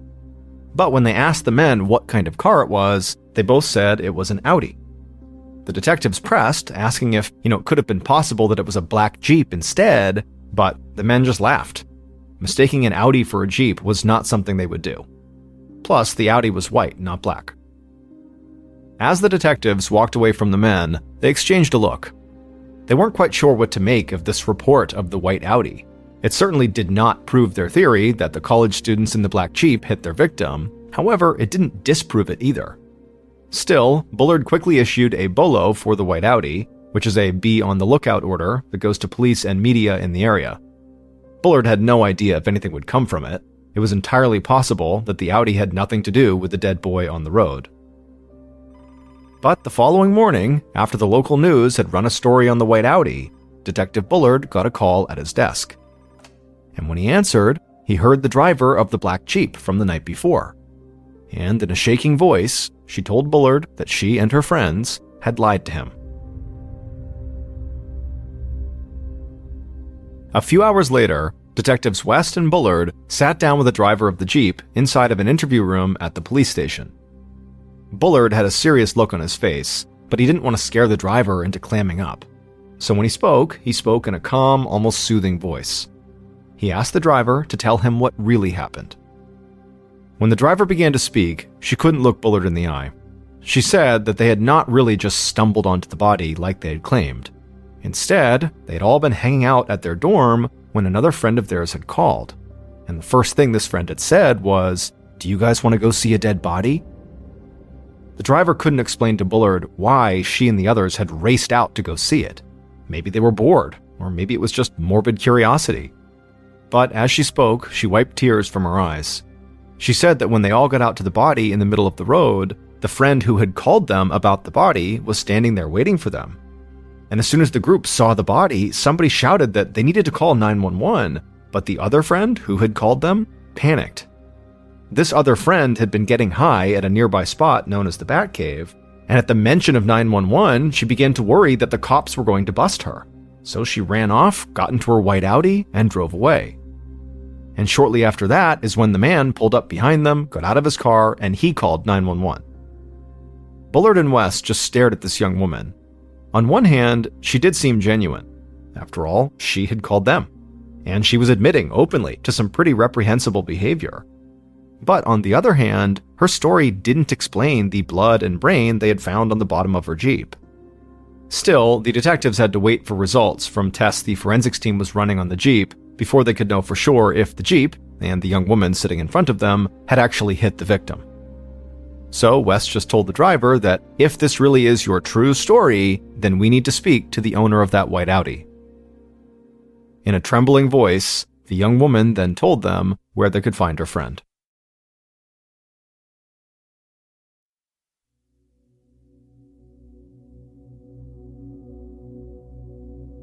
About an hour later, at an apartment complex in town, Bullard and West crouched in front of the white Audi, looking in confusion at the undercarriage. Just like the black Jeep, there was blood spattered all over the bottom of the Audi. But this did not feel like a breakthrough. It actually didn't make any sense. Did this mean both cars had driven over the body?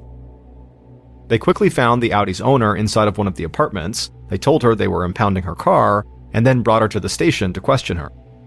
But she told them the same story as the driver of the Jeep, that she had gone to see the body and then in a panic driven away when she realized the cops were coming. Bullard and West needed to figure out who was lying, and so really they desperately needed the results from the forensics tests. And the following day, those results came in, and the detectives got two huge pieces of news. First, an accident reconstruction specialist said that based on his tests, neither the Jeep nor the Audi had actually hit the teenage boy. Instead, the boy's body had been so badly mangled that his blood and brain tissue had basically been spread all across the street. The Jeep and the Audi had simply driven through it, and their wheels splashed it onto their undercarriages. This meant that the students had been telling the truth. They did not hit the dead boy. They really had just gone to see his body and freaked out. But this was not the biggest break of the day, because the second piece of news they got came from the medical examiner. He told them that he couldn't determine the cause of death because the boy's body was too badly damaged. However, he said he had found something the detectives had missed. Crumpled up deep in one of the boy's pockets was a hall pass, like something a high school student would use to leave class and go to the bathroom. And scrawled in cursive at the top of the hall pass was a name: Delvante Tisdale. And so now, even though their initial theory seemed to be falling apart, the detectives suddenly had their first truly solid lead. Their victim, who now had a name, was a high schooler. So, over the next several days, with the help from multiple police departments, Bullard and West contacted high schools throughout Massachusetts and the nearby state of Rhode Island. But not one school had a record of a Delvante Tisdale. It was like this kid didn't exist. And so Bullard and West began to wonder if maybe Delvante didn't go to school in the area, maybe he was just in town visiting someone. If that was the case, he could be from any high school anywhere. So police put out a call to major media markets across the country, asking anyone for information on this young man. And it didn't take long before Bullard got a call from a police officer. This officer had been working a missing persons case for a couple of days, looking for a 16-year-old boy named Delvante Tisdale. However, this Delvante Tisdale lived almost 1,000 miles away in Charlotte, North Carolina. But the timing between when the Delvante in North Carolina went missing and when the Delvante in Massachusetts was discovered made no sense. The Charlotte police officer said the Delvante Tisdale he and his team were looking for had been seen in Charlotte on the same day that Bullard and West later found the body in Milton, Massachusetts. If this was the case, and if this really was the same Delvante, he would have had to travel almost 1,000 miles and been killed and dumped in the span of maybe 12 hours? It just seemed impossible. And so the investigators all began to wonder if this was just a very strange coincidence and there really were two Delvante Tisdales. But when they compared the fingerprints of the body in Massachusetts and the missing boy in North Carolina, they found that they matched.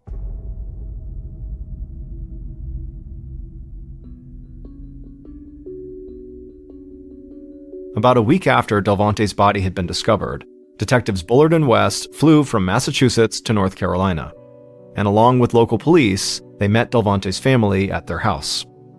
And just like the police, Delvante's family could not believe what they were hearing.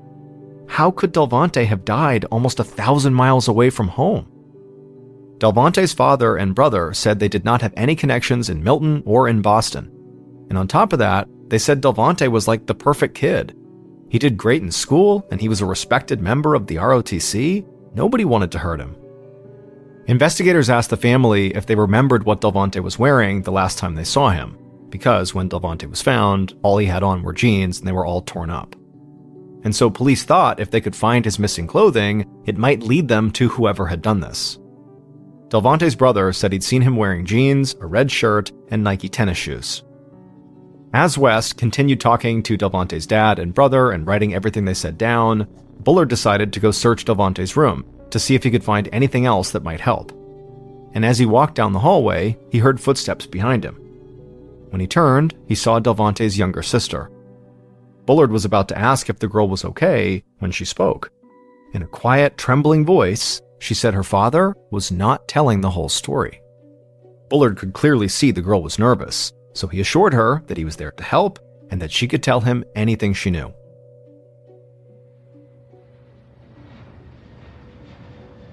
That night, Bullard and West flew back home and started trying to piece together what they had learned in Charlotte, and what Delvante's younger sister had told Bullard. It would turn out, at least according to Delvante's younger sister, that their father was really strict with Delvante, and for some reason, their father really hated Delvante being a part of the ROTC. And so Delvante's sister believed there was a good chance that Delvante had run away from home because of this, and that he very likely wanted to go live with their mother in Baltimore, Maryland. Now, the detectives thought this potential conflict with his father could definitely have given Delvante a reason for wanting to run away to his mom's house. But it didn't solve the bigger mystery, which was how or why Delvante could have ended up dead in the middle of a road in Massachusetts so soon after he'd been seen in North Carolina. And when the detectives reached out to Delvante's mom, she had no idea if the story about Delvante leaving his house to come possibly see her was even true. This revelation, and really everything surrounding this investigation, frustrated West and Bullard. On the night they had found the body and then met the college students in the street, this had felt like a relatively straightforward case, and that was even before they knew who their victim was. Now they had way more information, but none of it fit together, and they had no suspects at all. And so they went back and reviewed statements from the college girls and Delvante's family, and they also combed through the autopsy report, looking for anything that could possibly point them in the right direction. When they didn't find anything new that jumped out at them, they headed back to the street where Delvante had been found. They searched the neighborhood again and the woods that surrounded the area. They even checked out the Batcave, the popular drinking and smoking spot. But they found nothing at all that gave them any ideas about what might have happened to Delvante, which left them almost exactly where they'd been on the first night of the investigation. All they had for evidence was a badly mangled body, a bunch of tiny broken pieces of plastic they'd found in the road next to the body, and a missing red shirt and a missing pair of Nike tennis shoes. And so, feeling totally frustrated at this point, detectives Bullard and West just did a Google Earth search of the entire area around the Milton neighborhood. They hoped that maybe this way they would find some hidden secret route that could have led Delvante to this street on the night of his death. And amazingly, as they looked at some of these images online, the detectives both began thinking the same thing. There was one possible hidden route that would explain how Delvante ended up in that street without anybody seeing him, but it was so insane that it bordered on impossible. And they were almost embarrassed to say the theory out loud.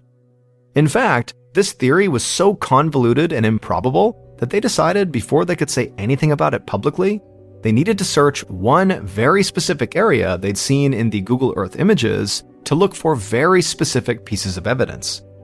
If they didn't find this evidence there, they would never publicize this theory. But if they did find the evidence, they could actually crack the case.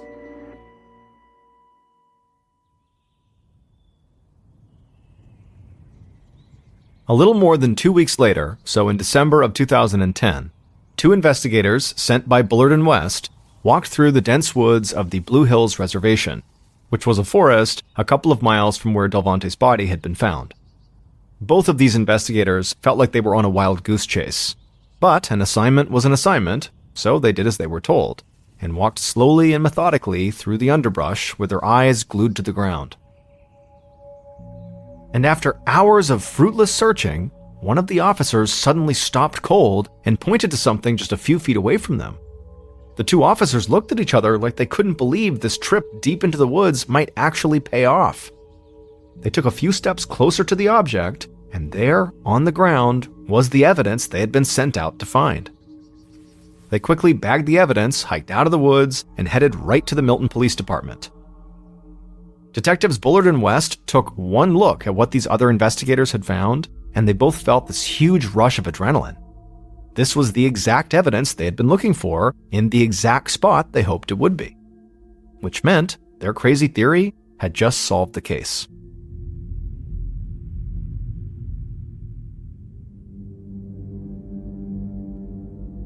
Back on the night of November 15th, 2010, when detectives Bullard and West were called to the scene and they saw Delvante's body on the road and a group of young women arguing with each other around a parked Jeep, They believed they had several strong suspects and a pile of evidence in this murder case. And it would turn out all of the evidence they had found at the scene, as well as throughout the investigation, did lead them to crack the case.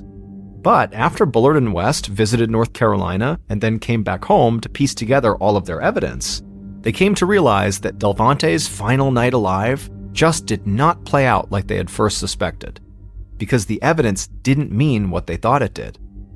Those small pieces of broken plastic that Bullard found around Delvante's body were not from a credit card. They were from a pass for a shuttle bus in North Carolina. The loud bang that the two guys had heard while working in their driveway was not the sound of the white Audi backfiring.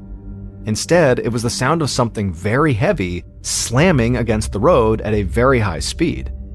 And Delvante's clothing was the key to the whole thing, because Delvante's missing red shirt and Nike tennis shoes were the evidence that those investigators were searching for out in Blue Hills.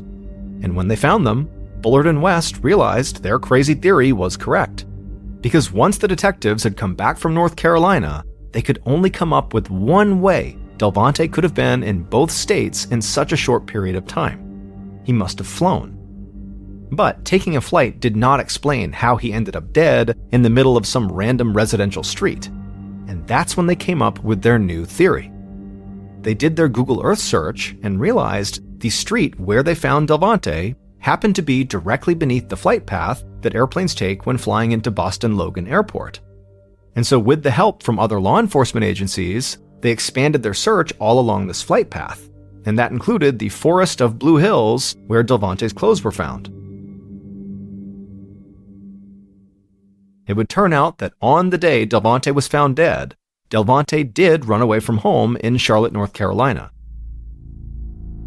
But he didn't try to get a ride to his mom's house in Baltimore, or to any other friend or family member's house.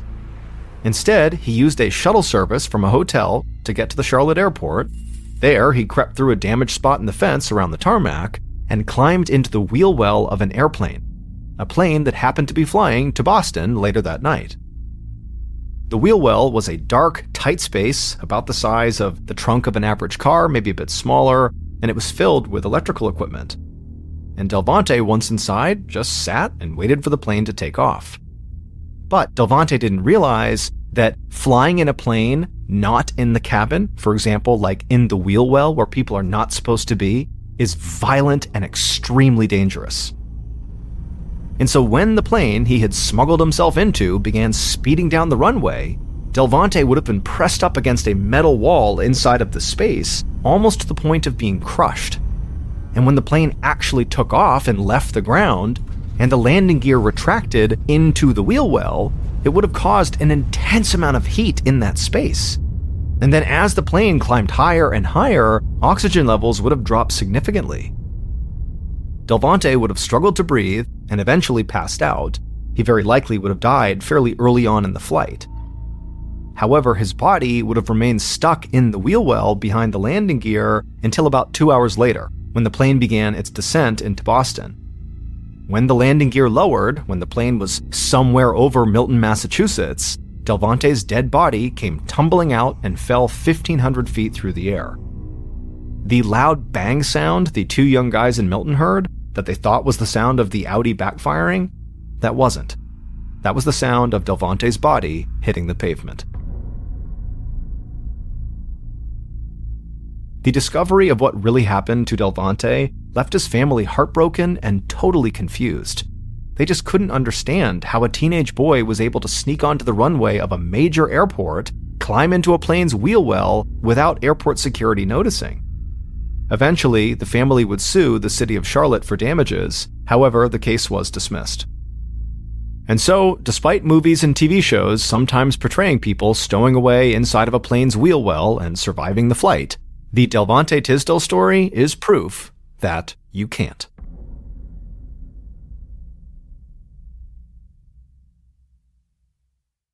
A quick note about our stories: they are all based on true events, but we sometimes use pseudonyms to protect the people involved, and some details are fictionalized for dramatic purposes.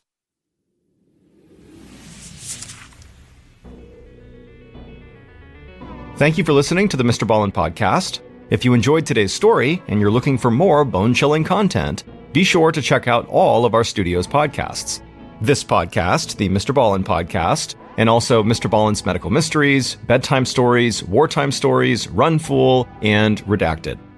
Just search for Ballen Studios wherever you get your podcasts to find all of these shows. To watch hundreds more stories just like the ones you heard today, head over to our YouTube channel, which is just called MrBallen. So that's going to do it. I really appreciate your support. Until next time, see ya.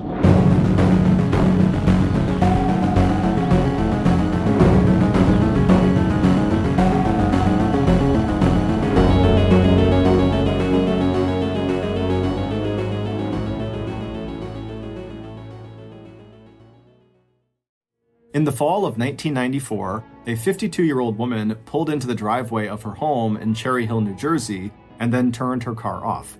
As she sat there for a minute chatting with her daughter on the phone, she was suddenly startled by someone running up and knocking on her car window. When she turned to see who it was, she saw this big guy standing in her driveway who she didn't recognize.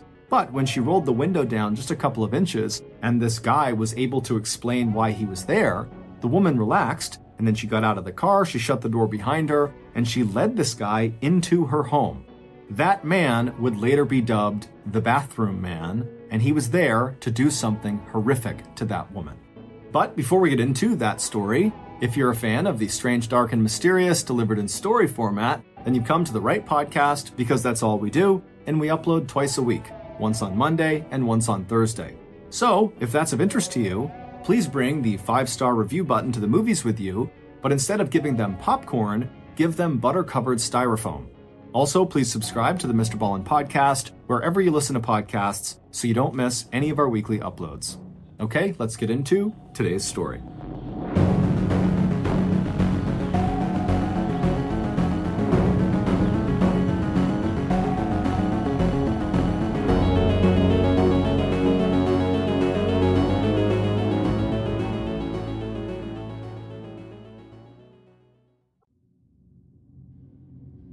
It was another beautiful day in late October 1994. The afternoon air was cool, and the sky above the town of Voorhees was a soft, clear blue, dotted with fluffy white clouds. As 52-year-old Carol Newlander stepped out the door of Classic Cakes Bakery onto the sidewalk, she stopped for a minute and tilted her face upward to enjoy the feel of the light breeze and sunshine. With her eyes closed, she could forget for a few seconds that she was standing in a strip mall in northern New Jersey surrounded by parking lots, and that pretty soon she'd be joining the hundreds of other drivers on the crowded highway that led south from Voorhees to Carol's home in neighboring Cherry Hill. Carol let out her breath and opened her eyes. She and her husband, Rabbi Fred Newlander, did not actually mind the commercial sprawl that had spread out around them since they had arrived in Cherry Hill 20 years ago. That was when Fred had gotten his first job, as assistant rabbi at a Jewish synagogue in Cherry Hill named Emmanuel Temple. A rabbi is a spiritual leader and religious teacher of a Jewish community or congregation. In the 2 decades since their arrival, as Cherry Hill's population grew, so had the Jewish community that now made up almost a third of Cherry Hill's 70,000 residents. Many in that community were ethnic Jews, people who can trace their ancestry back to the land of Israel, and others were non-ethnic Jews who had converted to Judaism. And just a few years after taking that job as assistant rabbi at Emmanuel Temple, Fred had gone on to found his own synagogue named Makor Shalom, which is Hebrew for source of peace. Central to Judaism is the belief in one God who revealed himself through ancient prophets. But Fred's new synagogue also focused on adapting the 3,800-year-old religion to the social and cultural conditions of the modern world. And Fred's gamble had paid off big time. By 1994, Makor Shalom had grown from a few families meeting in members' houses into the largest Jewish temple in Cherry Hill, with a congregation of almost 4,000 members. And Fred and Carol had moved from their small apartment to a comfortable 4-bedroom colonial house in one of the many subdivisions that had slowly but surely nibbled away at what had once been Cherry Hill's rolling farmland. But during those years, Fred was not the only one finding success. The last 2 decades had also been very good to Carol. She and Fred had had 1 daughter and 2 sons, and all 3 children were now either working or going to college or medical school. And 10 years ago, as Fred was busy building his congregation, Carol had decided to pursue her own dream. Working right out of her kitchen in their home at 204 Highgate Lane, Carol had poured her boundless energy into starting a business baking kosher cakes and selling them to local restaurants. With such a large Jewish community in Cherry Hill, Carol had recognized that there was an unmet demand among that group of customers for cakes and sweets that met strict Jewish dietary guidelines. And it would turn out the Gentile, non-Jewish residents of Cherry Hill were just as enthusiastic about Carol's cakes and cookies as the Jewish population was. So before long, what had started out as first Carol, then a handful of close friends making cakes in their ovens at home, had grown into Classic Cakes Company, with 2 large retail stores, one in nearby Audubon, and the other right there where Carol was standing, at the Eagle Plaza Shopping Center in Voorhees. Now, Classic Cakes employed close to 50 people, and combined sales from both bakeries easily topped $10,000 a day. And now, Carol thought to herself as she shouldered her purse and turned toward her own car out there in the parking lot, it was time to get on to the second half of her workday. It was Tuesday, October 25th, and on every Tuesday in the late afternoon, Carol and the other managers of Classic Cakes got together for their weekly business meeting in Cherry Hill, at the home of the company's Director of Human Resources. It was a meeting that often lasted as long as 3 hours. But as Carol walked over to her dark Toyota Camry out in the strip mall parking lot, opening the car door and slipping into the driver's seat, that sense of peace she had felt when she had looked up at the sky a few minutes earlier had left her. In its place was a sense of uneasiness. It had to do with her husband, Fred, and the 6-month sabbatical that he had taken at the beginning of this year. A sabbatical is an extended paid leave period that gives an employee a chance to travel and study. And in Fred's case, the other staff at his synagogue had basically encouraged him to take this sabbatical, almost like it was a reward for all the hard work managing such a big congregation. And Fred had been excited about this sabbatical, but instead of using it to travel or study like most people do, Fred just used the time to grow out his thinning gray hair into a long ponytail, and then just kind of hung around the house in Cherry Hill and at his synagogue, Makor Shalom. Over the last 10 months, her husband had also become increasingly critical of his assistant rabbi, and to Carol, even after his sabbatical period had ended, Fred had seemed very distracted and preoccupied. Now, as Carol drove her car out of the Eagle Plaza parking lot and headed towards Route 70, she tried to reassure herself that Fred's change in behavior couldn't possibly have anything to do with their marriage. After all, they'd been together for almost 30 years, and during that time, Carol had come to know and cherish the qualities that made her and Fred such a strong couple. Where Fred was charismatic and bold, Carol was practical, warm, and good at listening to people. While Fred inspired people, Carol had a knack for making them feel like she was a trusted member of their family.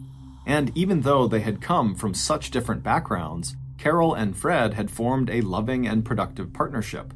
Carol, who had been born to wealthy parents, had grown up on the ocean side of New York in a big house with grounds that rolled down to the shore of Hewlett Bay.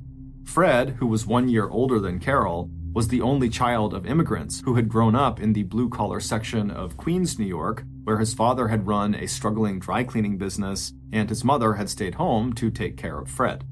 Carol and Fred had met on a blind date when they were both in college. Fred was studying religion at Trinity University in Connecticut, and Carol was studying psychology at an exclusive women's college in Massachusetts.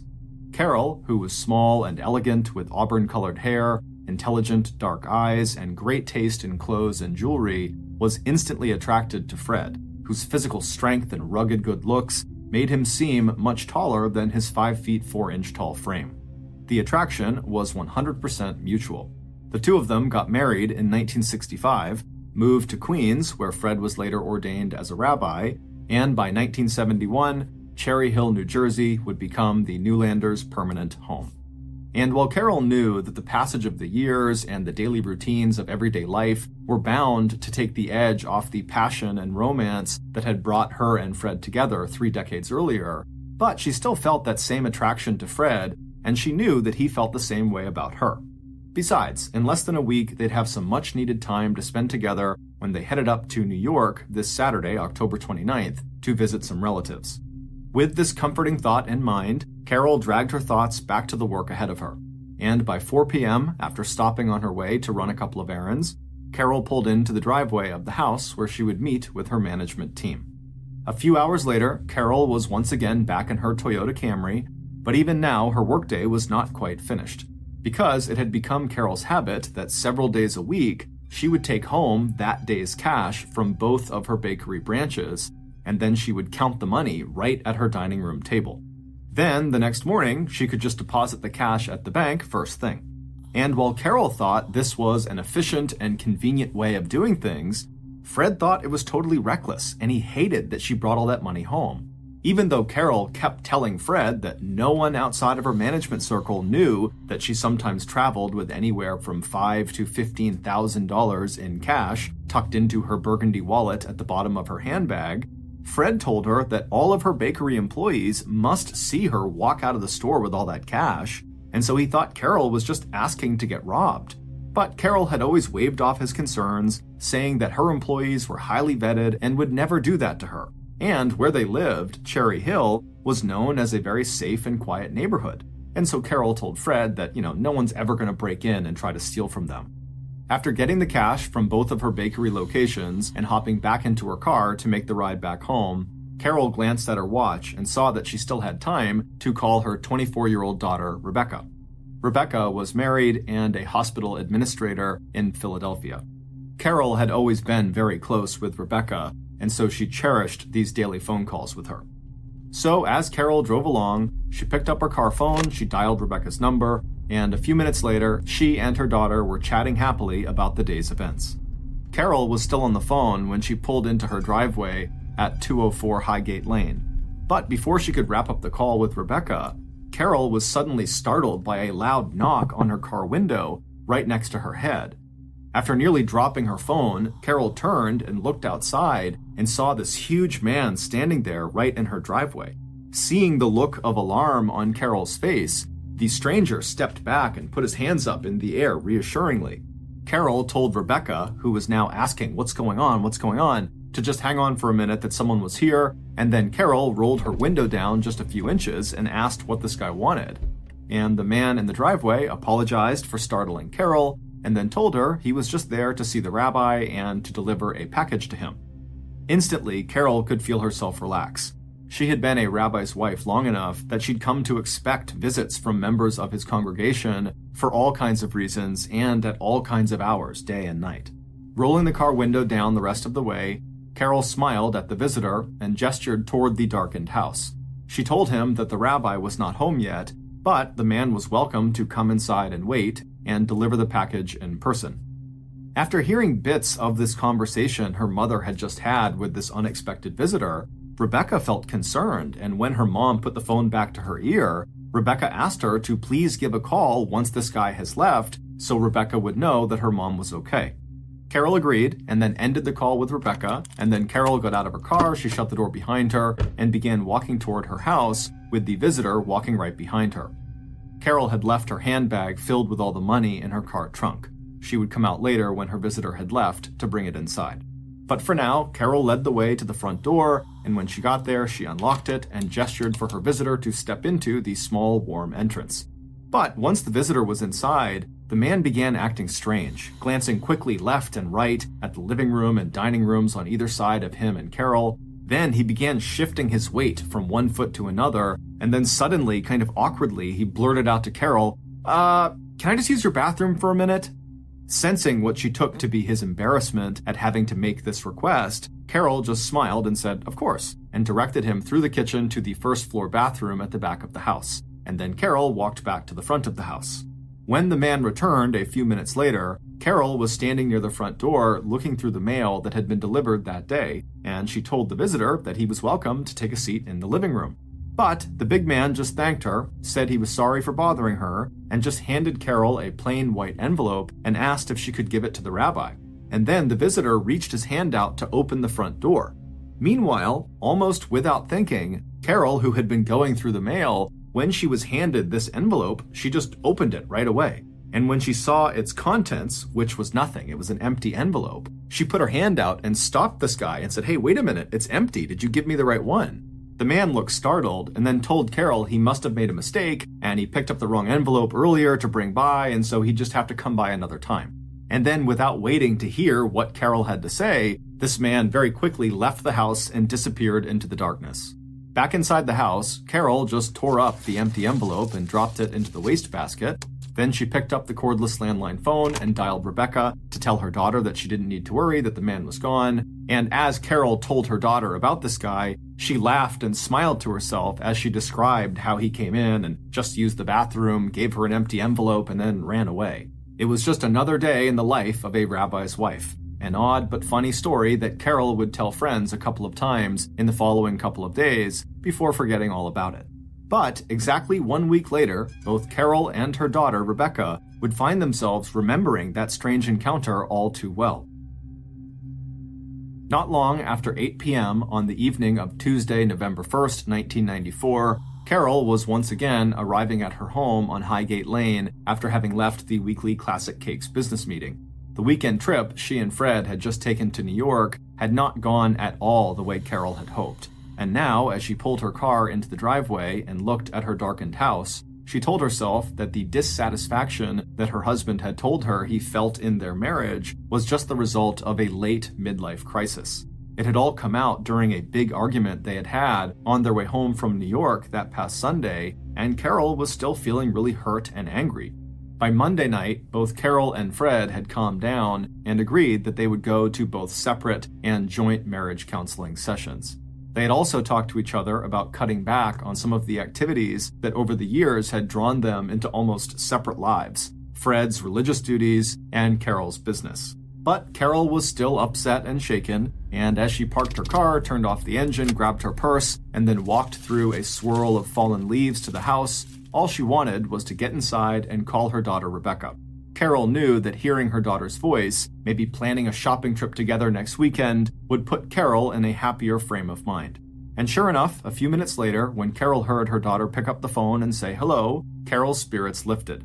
With a sigh of relief, Carol kicked off her shoes in the front hall and then settled in for a nice long chat.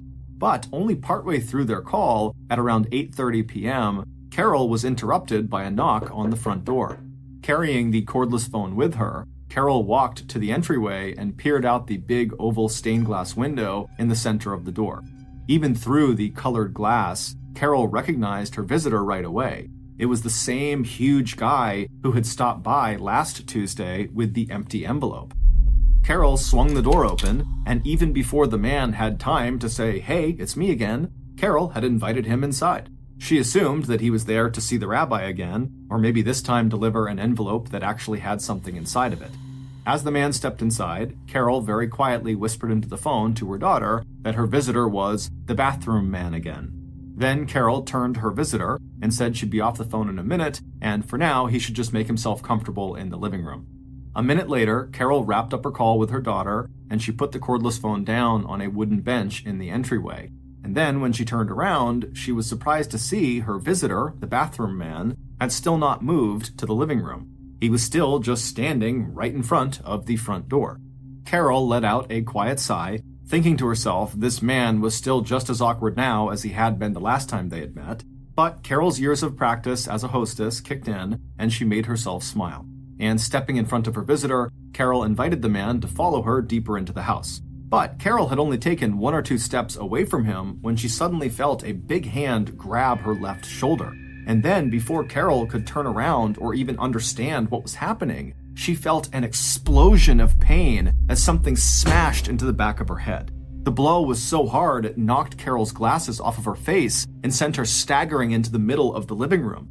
Then, all at once, she felt a powerful shove to the middle of her back, and then she fell to her knees. A moment later, blood streaming down the sides of her face and into her ears, Carol collapsed onto the white carpet. Later, when the bathroom man looked inside of Carol's burgundy-colored wallet he had taken from her home, he couldn't believe his eyes. He'd been expecting to see thousands of dollars. Instead, he pulled out a grand total of $150. That day had been one of the rare days that Carol had decided not to bring home the cash from that day's sales at the 2 Classic Cakes locations. Meanwhile, at Temple Makor Shalom, located just a few minutes away from Highgate Lane, Rabbi Fred Newlander was finding it almost impossible to end the workday and get home. He'd had to check in on the weekly Alcoholics Anonymous meeting that was going on in one of the conference rooms, and he'd also sat in on choir rehearsal and one of the Jewish study classes taught by his assistant rabbi. He had checked in with Carol earlier that afternoon by phone before her business meeting. Since their argument on Sunday, their conversations had felt strained. Trying to ignore the frosty tone in his wife's voice, Fred had told her that he was probably going to be late that night, but at around 6 p.m., he did plan to go back to their house and have dinner with their son Matthew, but then he'd be leaving again and he wouldn't see her again until late. 20-year-old Matthew was a first-year medical student now at nearby Rutgers University, but he was still working part-time as an emergency medical technician with the Cherry Hill Fire Department. He lived at home with his parents, Carol and Fred, but between his classes and his 12-hour EMT shifts, his parents did not actually see much of him. Finally, just after 9 p.m. that night, Fred stepped out the door of Makor Shalom into the cool, cloudy November night. Like his wife Carol, Fred had also been thinking a lot about all the two of them had built and made together over the past nearly 3 decades. He knew his son Matt had overheard him and Carol arguing after they got home from their weekend trip to New York, and he also knew that Matt had wanted to talk to him over their dinner earlier that evening about what was going on with his parents. But his marriage was just not something Fred wanted to discuss with his children, and so he had pointedly turned the conversation in another direction every time Matt tried to talk about it.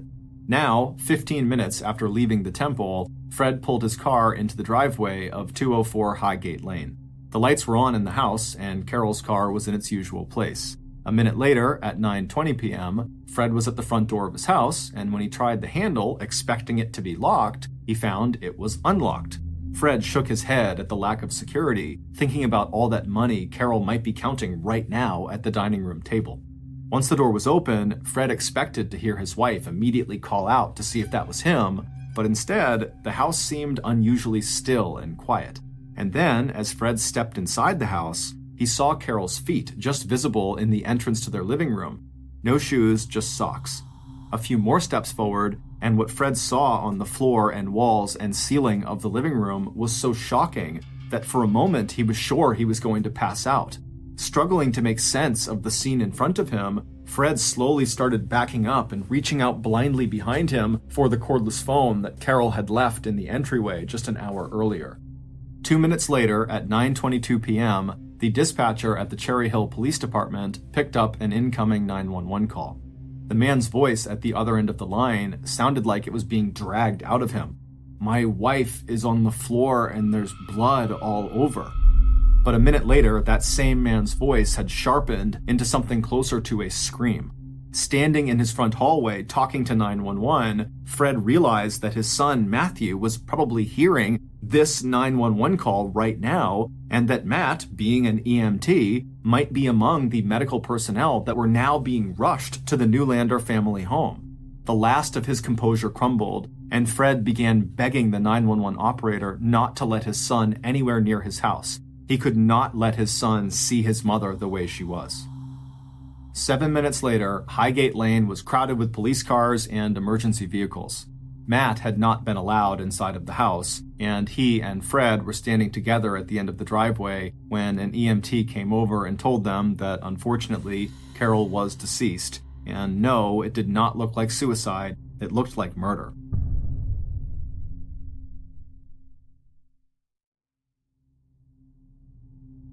By 10 p.m., crime scene techs and homicide detectives had also started arriving at the scene. Officers put up yellow crime tape to hold back the gathering crowd of friends and neighbors that had begun to gather in the street outside of the Newlander's house. Friends also drove to Rebecca's apartment in Philadelphia to bring her back to Cherry Hill to join her father and her brother Matt. Later that same night, Fred's assistant rabbi would call another rabbi near the University of Michigan, where Carol and Fred's other son Benjamin was a freshman, so Benjamin would not be alone when the call came through that his mother was dead. Meanwhile, the investigation into Carol's death was already moving quickly. By 11 p.m. that night, Camden County detectives John Long and Arthur Folks had already zeroed in on their first potential suspect, Fred. After all, he was both the husband of the victim and the person who found Carol's body. And detectives' initial impression of the crime scene had weighed against the idea that the murder had been committed by a stranger in the course of a robbery. There had been no forced entry, no sign that the house had been ransacked, and Carol was still wearing valuable gold and diamond jewelry when her body had been discovered. The detectives were also suspicious of how calm Fred was when they first saw him. And the fact that there was not a single drop or smear of blood on his clothing told them that after finding his wife laying there, Fred had not made any attempt to check for a pulse or try to offer his wife any kind of aid. Because if he had, he would have had blood all over him.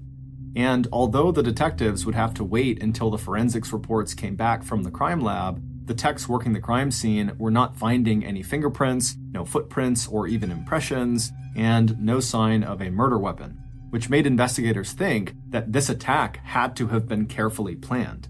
And so detectives instantly became very interested in learning more about the Newlanders' marriage.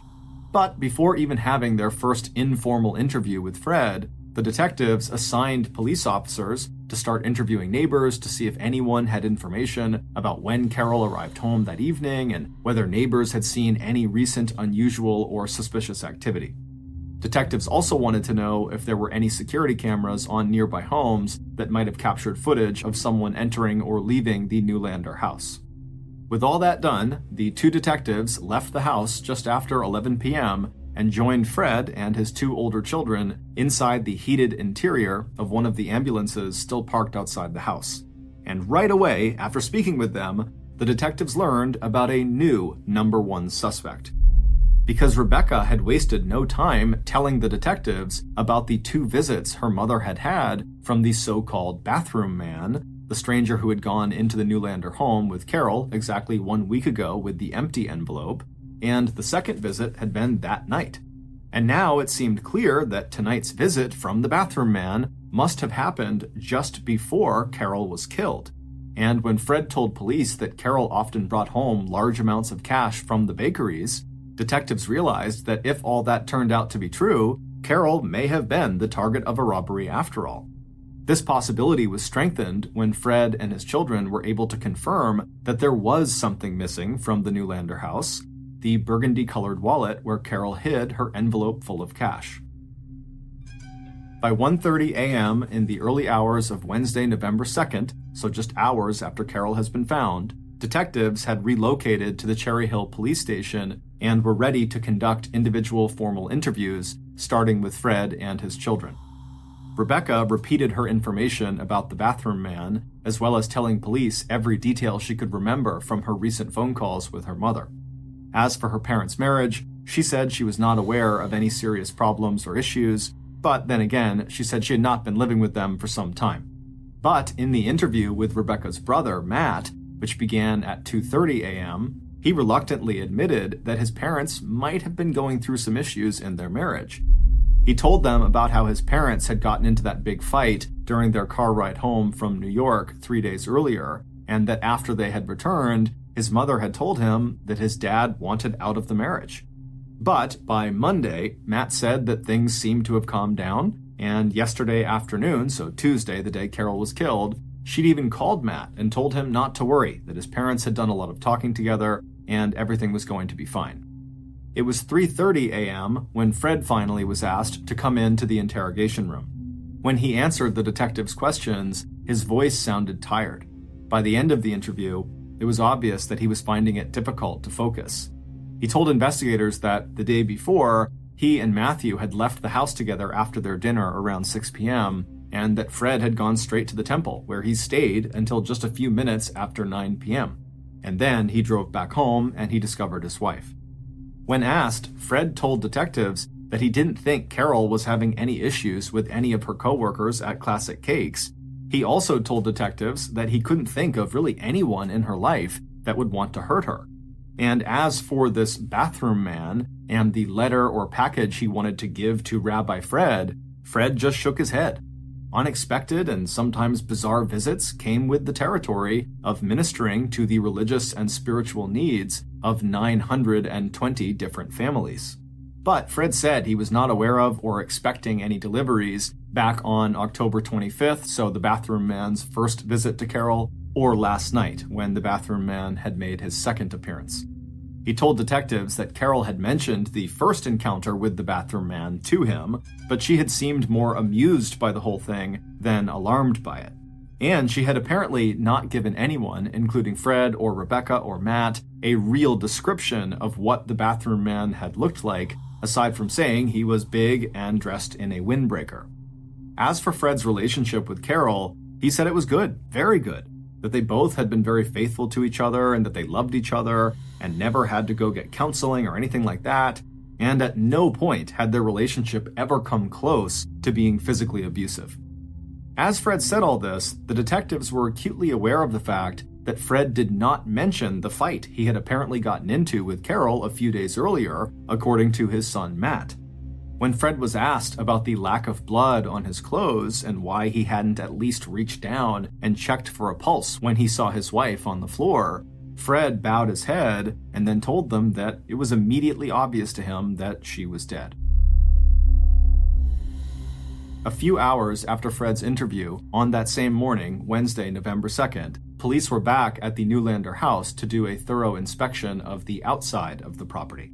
Crime techs had finished their work earlier in the morning and sent all the evidence they had collected from inside the house to the crime lab for analysis, and Carol's body had been transported to the medical examiner's office for an autopsy.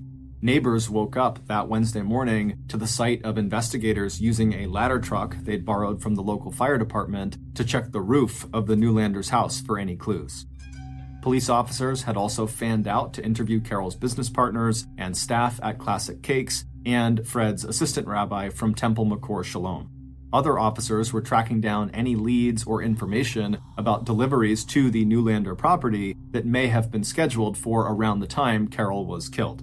But despite the promising lead about the bathroom man and the momentum of the first 48 hours, the investigation into Carol's murder almost immediately slowed to a discouraging crawl.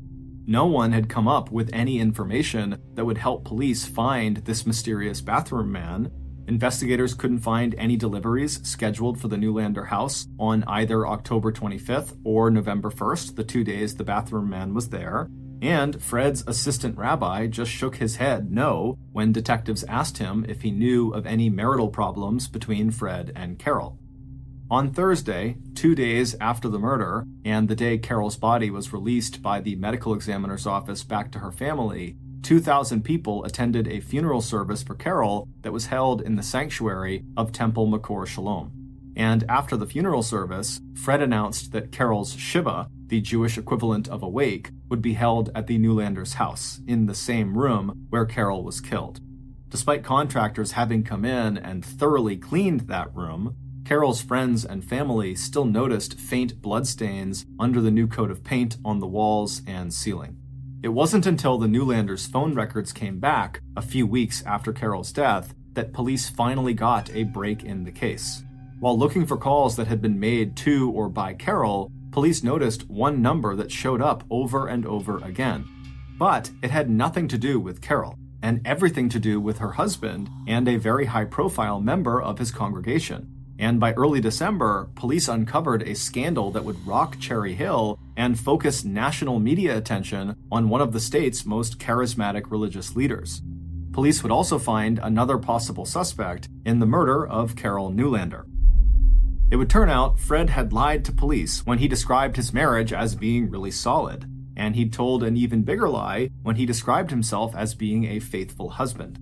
Instead, starting on December 24th, 1992, so 2 years before Carol was killed, Fred had begun having an affair with a 48-year-old local celebrity and member of his congregation, Elaine Sonsini, and so that phone number that had shown up in the Newlanders' call records was Elaine Sonsini's number. Elaine was a well-known on-air radio personality who hosted a popular morning news program out of a big station in Philadelphia. She had met Fred when he had officiated her late husband's funeral. Before, and especially during, the rabbi's 6-month sabbatical, he and Elaine had been meeting up almost every day to have sex, even deadbolting the door of Fred's private office and using Temple McCour for their illicit get-togethers. As police started to press Elaine for details about her involvement with Fred and whether she had any direct or indirect involvement with the murder of his wife, Elaine, who had a solid alibi, decided it was time to lawyer up and go public with her side of the story and the details of the affair. And suddenly, Fred was back at the top of the suspect list, both in terms of the police investigation and the news accounts that were now appearing in major regional and local media. For Fred, when this affair went public, it was devastating. There are lots of married couples who have experienced infidelity, but in Fred's case, his affair and infatuation with Elaine had automatically stamped him not only as one of America's many unfaithful husbands, but also as a murderer. Even his alibi was now being treated by investigators and definitely by the media as too good, too convenient, that maybe the rabbi had just arranged for his wife's death so he could ride off into the sunset with the beautiful Elaine Sonsini. But despite Fred continuing to shout from the rooftops that he hadn't done anything and that the police still had not found a single shred of evidence connecting him to his wife's murder, Fred knew it didn't really matter, because the media, and to some degree the police, had already decided he was guilty. And so, desperate to clear his name, Fred went on the offensive. Not only did he hire a defense attorney to represent him, he also revealed to the public that within days of Carol's death, he had already hired his own private investigator to try to find out who killed his wife and why. 49-year-old Len Genoff had been both a member of Temple McCore and an acquaintance of Fred's since 1992. But it was Len's background in security and covert operations with the US and Israeli Secret Services, along with his private investigator's license, that had caught Fred's attention. Len also had close ties with the local police. And even though Len had not really made any more progress in finding Carol's killer than Camden County law enforcement, once Fred went public with Len's involvement in the case in early 1995, Len became a sort of unofficial spokesperson for the embattled rabbi. But for Fred, despite his best efforts, his life seemed to just continue to go from bad to worse. On February 26, 1995, the damage to his reputation had become so bad that he resigned his post as head rabbi of the synagogue he had founded 20 years earlier. Several months later, on June 9, 1995, Fred's lover, Elaine Sonsini, left Fred and married one of the police officers who had been assigned to help with the investigation into Carol Newlander's death. A year after that, in April of 1996, the Central Conference of American Rabbis suspended Fred from practicing as a rabbi for a minimum of 2 years as punishment for his extramarital affair. But despite Fred's life crumbling all around him, his private investigator continued to have his back, telling everyone that while Fred certainly was guilty of adultery, that didn't mean he was also guilty of murder. Fred deeply appreciated Len's support, but what he really needed from his private eye, or from anyone at this point, was evidence about who actually killed his wife. But it wasn't until late April 2000, almost 6.5 years after Carol Newlander was brutally murdered, that police finally would find that evidence. That month, investigators answered a phone call from someone who said they had important information that would help authorities identify Carol's killer. The conversation that came next would turn everything the police thought they knew about this case upside down. Based on what this caller was able to tell law enforcement, here is a reconstruction of what really happened to Carol on the evening of November 1st, 1994.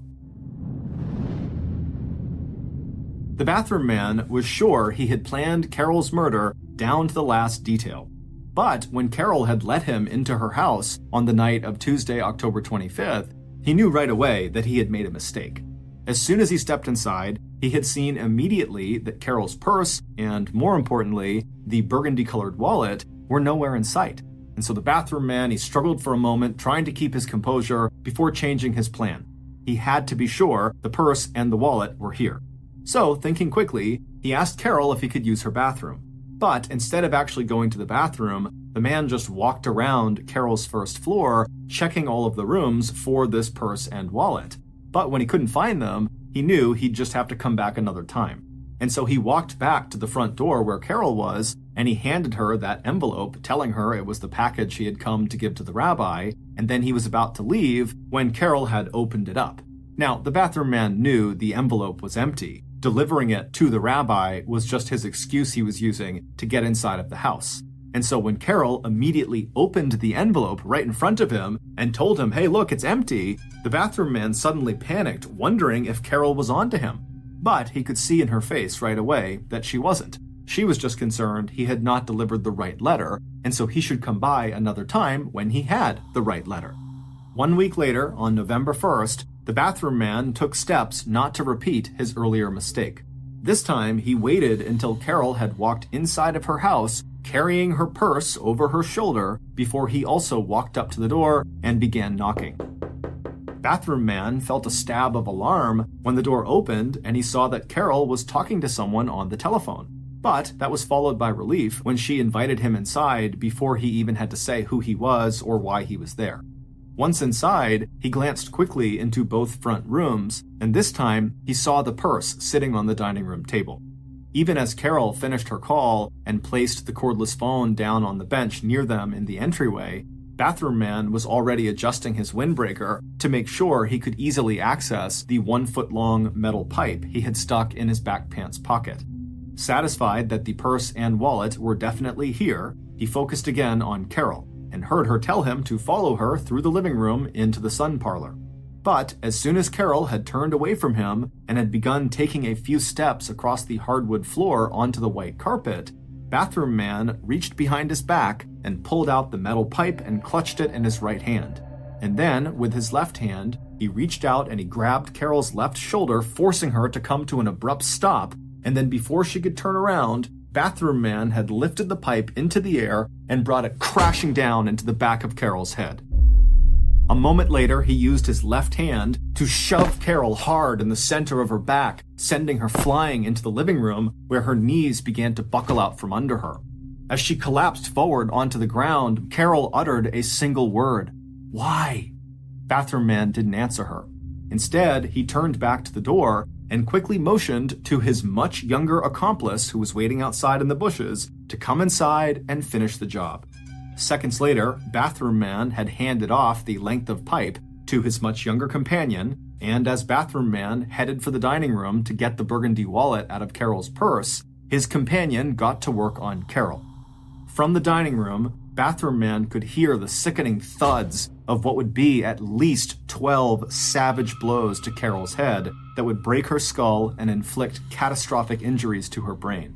An autopsy would later show that Carol had tried to protect herself by putting her hands up over the back of her head, but this younger accomplice of bathroom man had hit her hands so hard with the pipe that he'd practically amputated one of her fingers. When bathroom man stepped back into the living room to make sure Carol was dead, he had to stop and catch his breath. The beating the younger companion had administered on Carol had taken less than a minute, but in those 45 seconds, the upswings of the metal pipe had sprayed the walls and ceiling with so much blood that it looked like a scene out of a horror movie. And Carol lay on her side at the center of it all, her neat blue pantsuit and print top slowly darkening in the pool of blood, spreading out around her and soaking into the thick pile of the white carpet. Bathroom man walked over and checked Carol for a pulse, and when he didn't find one, he and his younger companion left the house. Once outside, the two men got into a single car and drove to a nearby brightly lit parking lot outside of a department store. After his younger accomplice changed into clean clothes, bathroom man gathered up any blood-stained belongings and the blood-stained pipe, and he stuffed it all into a small duffel bag. Then he pulled out Carol's burgundy wallet. He thought of the thousands of dollars that he was sure to find inside of it as a bonus payment on top of what he had already been paid to commit this murder. But inside the wallet, all he found was $150. The two killers split the money, and then with a sudden gesture of disgust, bathroom man threw the burgundy wallet onto the floor of his car. A minute later, bathroom man's accomplice had climbed out of the passenger seat and settled in behind the wheel of his own car that he'd parked there earlier in the evening. He gave bathroom man a wave before pulling out of the parking lot and heading back to the apartment the two men shared. A few minutes later, Bathroom Man was also on the road, but he was not going back to the apartment. Instead, he headed east towards the nearest police station. He stopped only once along the way, to buy 4 cups of coffee. Later that night, he would make a drive out to Philadelphia and stop at different dumpsters along the way to dispose of the small duffel and bloody clothes, the murder weapon, and the empty burgundy wallet. But for right now, he had an alibi he needed to build. So at 9:12 p.m., Bathroom Man, aka Rabbi Fred Newlander's own private investigator, Len Genoff, did what he did on most Tuesday nights. He drove to the Evesham Township Police Station 5 miles from the Newlander house, and then he walked inside and made his way to the Detective Bureau, where he delivered the coffees he had bought to his good buddies on the night shift, and where he settled in to wait for the news to break that Rabbi Fred Newlander's wife was dead. It wouldn't be until 2 days after Carol's murder, on Thursday, November 3rd, at her funeral service in the sanctuary of Temple Makor Shalom, that Len would again see the person who had promised him $30,000 for killing the rabbi's wife. When it was Len's turn in line to console the stricken and grieving rabbi, Len stepped forward to shake Fred Newlander's hand, but before he could, Carol's husband pulled Len in for a big hug. And when the two men were cheek to cheek, Fred whispered his thanks in Len's ear for getting the job done. The murder had gone exactly as Rabbi Fred Newlander had planned it. It would turn out that back in the summer of 1994, not long after the end of Fred's 6-month sabbatical, his mistress, Elaine Sonsini, had told Fred he had until the end of that year to end his marriage with Carol, or Elaine would break off their affair. As the rabbi started to think about his choices, he decided he'd rather see Carol dead than risk the damage that a divorce might do to his reputation.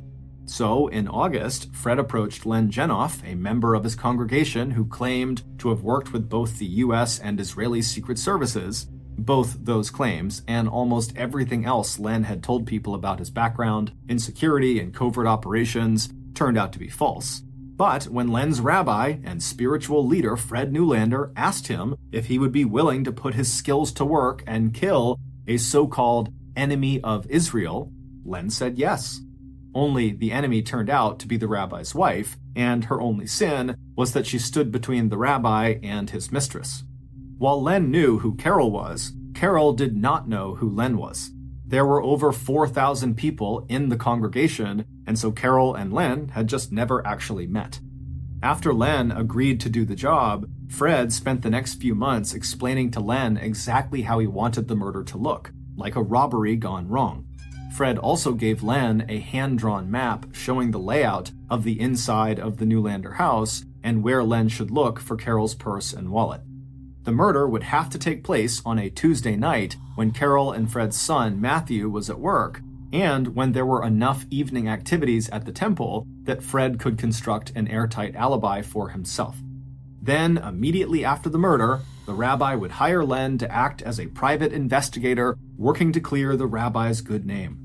Len had done a lot of things in his life that he was not proud of, but cold-blooded murder was not one of them. So, for this job, Len had decided to hire an accomplice, his 21-year-old roommate, Paul Daniels.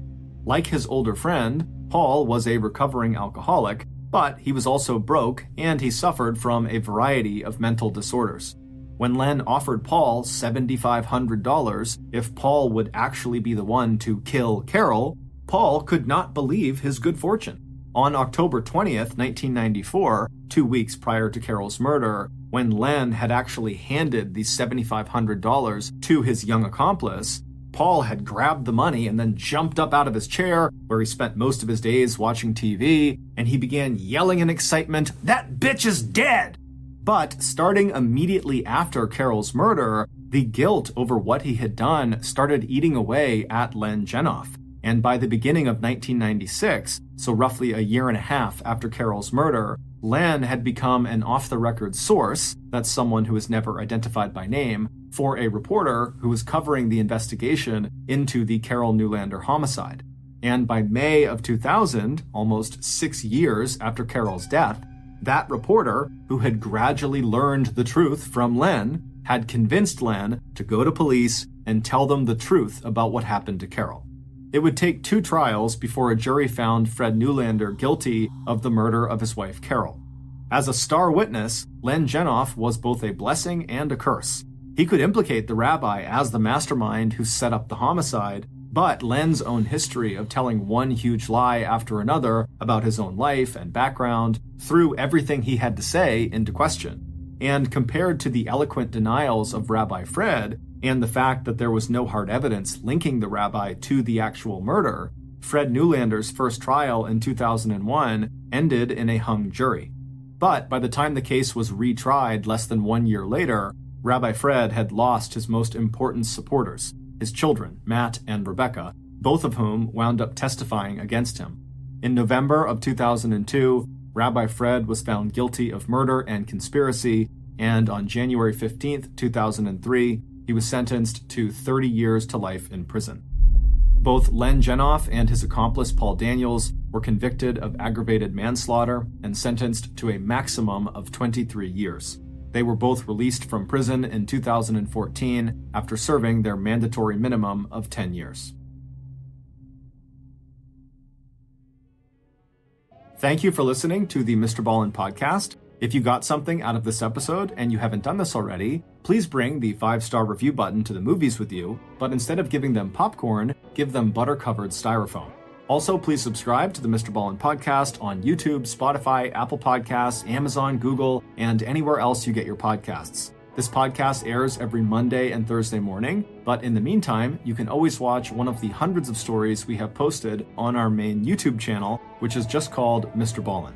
We now have a registered 501c3 charitable organization called the MrBallen Foundation that makes it as easy as possible for you to join me, my family, and my team in supporting those whose lives have been most impacted by violent and heinous crimes. Monthly donors to the MrBallen Foundation Honor Them Society will receive free gifts and exclusive invites to special live events. But the real reward is helping to create a new ending to the story for victims of violent crime.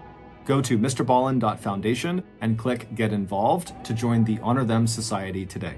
If you want to get in touch with me, please follow me on any major social media platform and then send me a direct message. My username is just @MrBallen, and I really do read the majority of my DMs. Lastly, we have some really cool merchandise, so head on over to shopmrballen.com to have a look. So that's going to do it. I really appreciate your support. Until next time, see ya.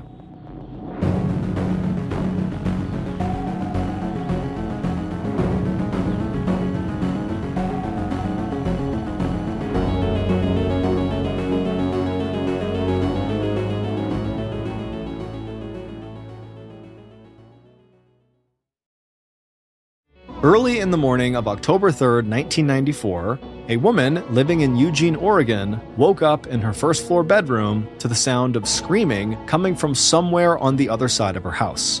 She thought the noise must be coming from her TV set in the living room, but as she stepped into the hallway, she realized that could not be the case. The screaming was so loud, it was definitely a real person, and it appeared to be coming from her garage. So, even though she was terrified, she ran down the hall, across the living room, over to the door that led into the garage, and she flung it open. Seconds later, this woman would be living her worst nightmare. But before we get into that story, if you're a fan of the strange, dark, and mysterious delivered in story format, then you've come to the right podcast because that's all we do, and we upload twice a week, once on Monday and once on Thursday. So, if that's of interest to you, please take the Amazon Music follow button out to the movies, but talk the entire way through the film. Okay, let's get into today's story.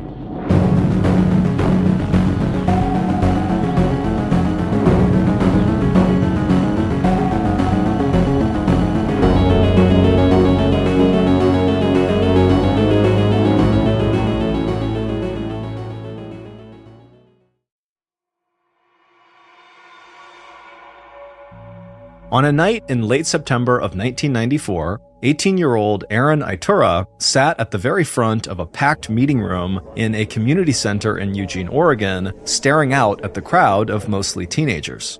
The fold-out metal chair Aaron was sitting on was too small for his 6'5", 230-pound frame, so he shifted back and forth to try to get comfortable. Some of the kids sitting out in the audience looked excited to be there, and others looked nervous. But the only people in the crowd that really stood out to Aaron were the young men sitting in a cluster right off to the side of the room. They leaned forward in their chairs, showed off their blue bandanas wrapped around their wrists, and glared at Aaron like they wanted to challenge him to a fight. Over the last year, Aaron had become an important member of an anti-gang task force in Eugene that was led by a woman named Mary Thompson, who was sitting right next to him. And Aaron spent a lot of his free time going with Mary to community centers and high schools in the area to talk about the dangers of gang life, just like he was going to do tonight.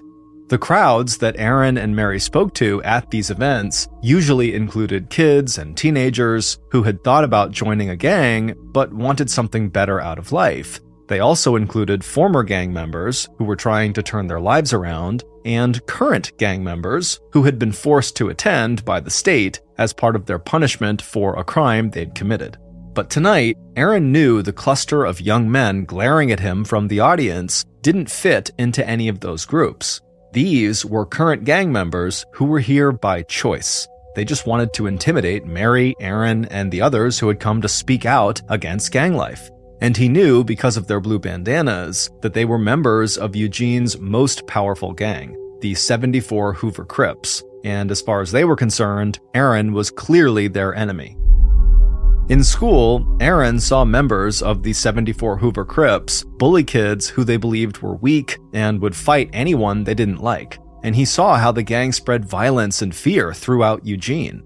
At the convenience store where Aaron worked, he'd witnessed knife fights and robberies carried out by gang members, and he knew the gang was tied to much bigger crimes in the city like carjackings, assaults, and drug trafficking.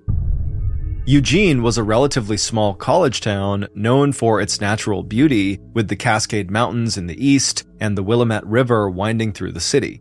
But the 74 Hoover Crips had created something ugly amidst those beautiful surroundings, and Aaron wanted to help stop the spread of gang-related crime and violence before it completely overran his beloved hometown. The crowd quieted down as Mary Thompson stood up, stepped forward, and introduced herself. Aaron had seen Mary speak dozens of times, but he was still blown away by how well she commanded a room. That night, she talked about the problems gangs posed in the city and how it was up to people like her and everyone in the audience to turn away from gangs and become a positive force in their community. And most of the audience hung on her every word. But Mary said this meeting was not about her. She believed that teenagers wanted to hear from other teenagers way more than they wanted to hear from a woman who was almost 40 like her. So she thanked everyone for coming and then introduced Aaron. Aaron stood up from his chair, he smiled at Mary, and then took a few steps towards the audience. Even the toughest members of the 74 Hoover Crips in the crowd were taken aback by Aaron's huge size. But Aaron almost always had a smile on his face, and his voice was warm and soft, which was why he was known around school as the, quote, gentle giant. Aaron used his time in front of the group that night to talk about the future. He knew a lot of people in the crowd had made mistakes in the past, but that didn't mean they still couldn't achieve great things. He talked about how gangs could destroy young people's lives and how it was so important to find something positive to be passionate about. Aaron explained that his own passion was art. He said he loved to draw, and he worked hard to keep getting better at it, and he said his passion for drawing had led him to apply to art school in New York City, and now when he graduated from high school, he was going to pursue something he loved and have an adventure on the other side of the country. At the end of Aaron's talk, members of the audience applauded, and Mary beamed as she looked out at the crowd. But as Aaron took his seat, he noticed the cluster of young men with their blue bandanas on their wrists were not clapping. They were still just glaring at him.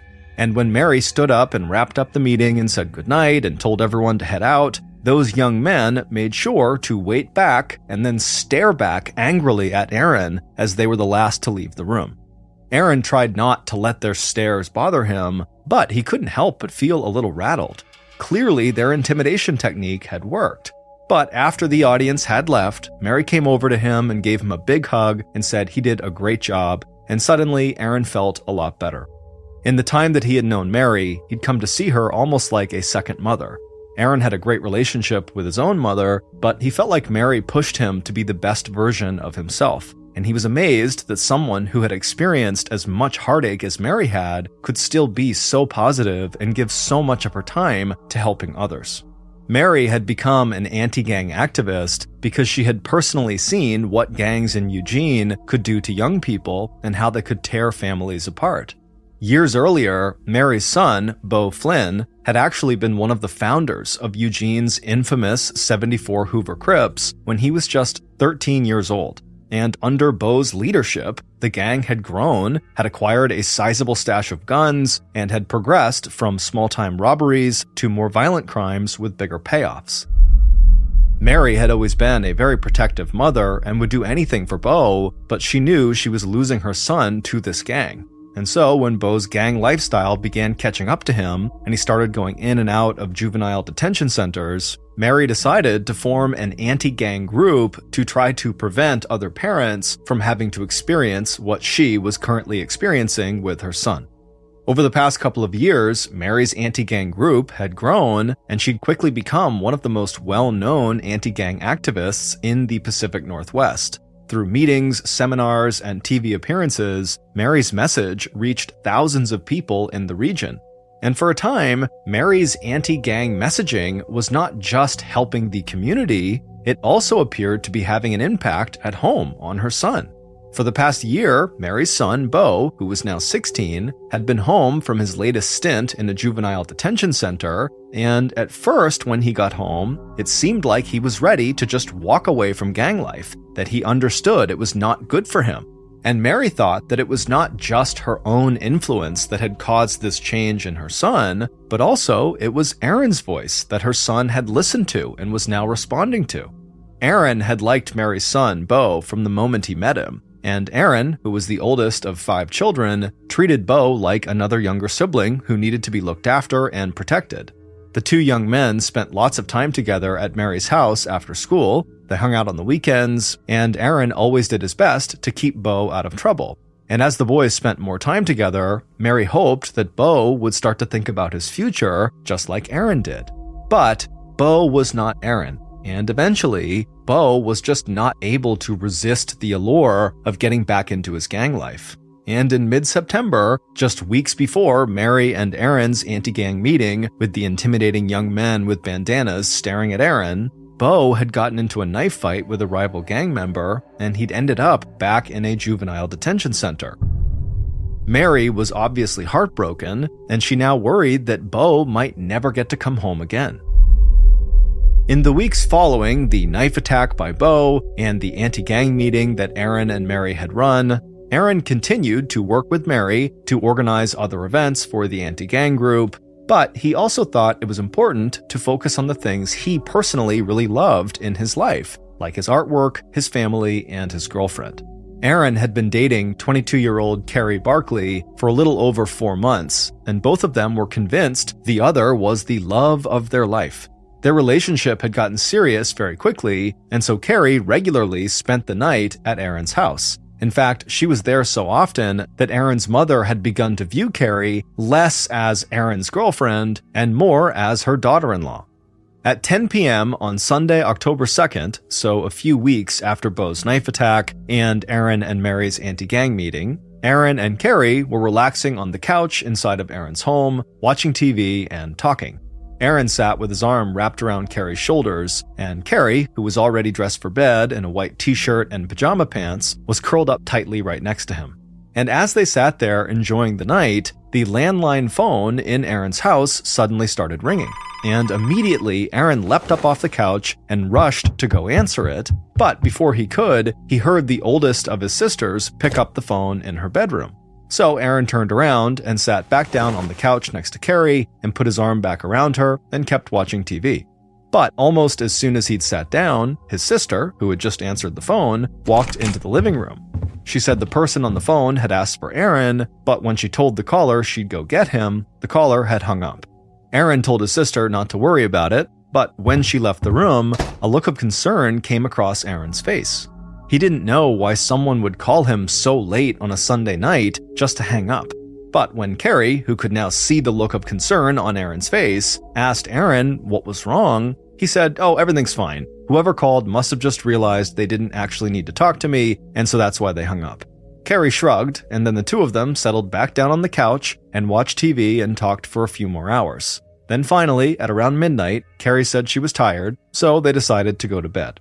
After turning off the TV, Aaron and Carrie got up and walked across the first floor of the house to the door that led into the garage. Aaron had built a makeshift bedroom inside of the garage. It was like a little cubicle in the corner with a sheetrock wall and a wooden door for privacy. And so Aaron and Carrie walked into the garage and made their way over to Aaron's bedroom door. They opened it up and stepped inside. The room was very small, with 2 mattresses piled up on the floor, and on the walls were posters of some of Aaron's favorite bands and movies, along with some of his own drawings and a few beer ads featuring scantily clad women. There were also empty pizza boxes and fast food bags on the floor because Aaron and Carrie often ate in this room by themselves, and neither of them really liked to clean up. Carrie climbed onto the mattresses, slid over to her side of the bed furthest from the door, and got under the covers.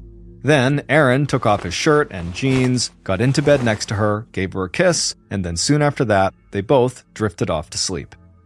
About an hour later, at around 1:30 a.m., Aaron's mother, who was asleep in her first-floor bedroom, woke up suddenly to the sound of screaming. As she sat up in bed, she thought the sounds were coming from the TV in the living room, that maybe Aaron and Carrie had left it on. But when she stepped out into the hallway, she could tell right away the screaming was not coming from the TV. It was coming from a real person, likely inside of the garage. Aaron's mom sprinted down the hallway through the living room to the door that led into the garage, and then once she was in the garage, she could tell the screaming was coming from Carrie, who was still inside of Aaron's actual little bedroom. So Aaron's mother rushed over to the door, she flung it open, and when she saw what was inside, she began screaming too. And then eventually she turned around and ran back into the house and dialed 911.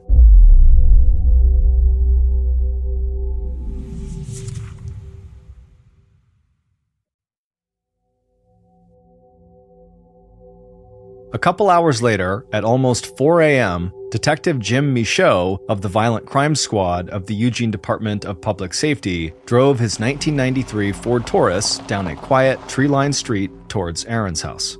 When Detective Michaud pulled up to the modest 2-story split-level house with a 2-car garage in front, he saw red and blue flashing lights from the police cruisers parked outside and yellow crime scene tape strung across the front of the house. Michaud thought a scene like this seemed so out of place in such a quiet and safe neighborhood. After parking, Michaud stepped out of his car and breathed in the crisp morning fall air. He was a veteran in law enforcement and an experienced lead detective, but there was something about receiving calls in the dead of night that still put him on edge. But at least he knew what he was about to walk into. He'd been informed that an 18-year-old male named Aaron Itura had been found shot in his bedroom and that he had been rushed to the hospital. Michaud had also been told that there was no sign of forced entry and that the victim's girlfriend had been found in bed with him, but completely unharmed. And Michaud knew that in a situation like this, the girlfriend was usually the most obvious suspect.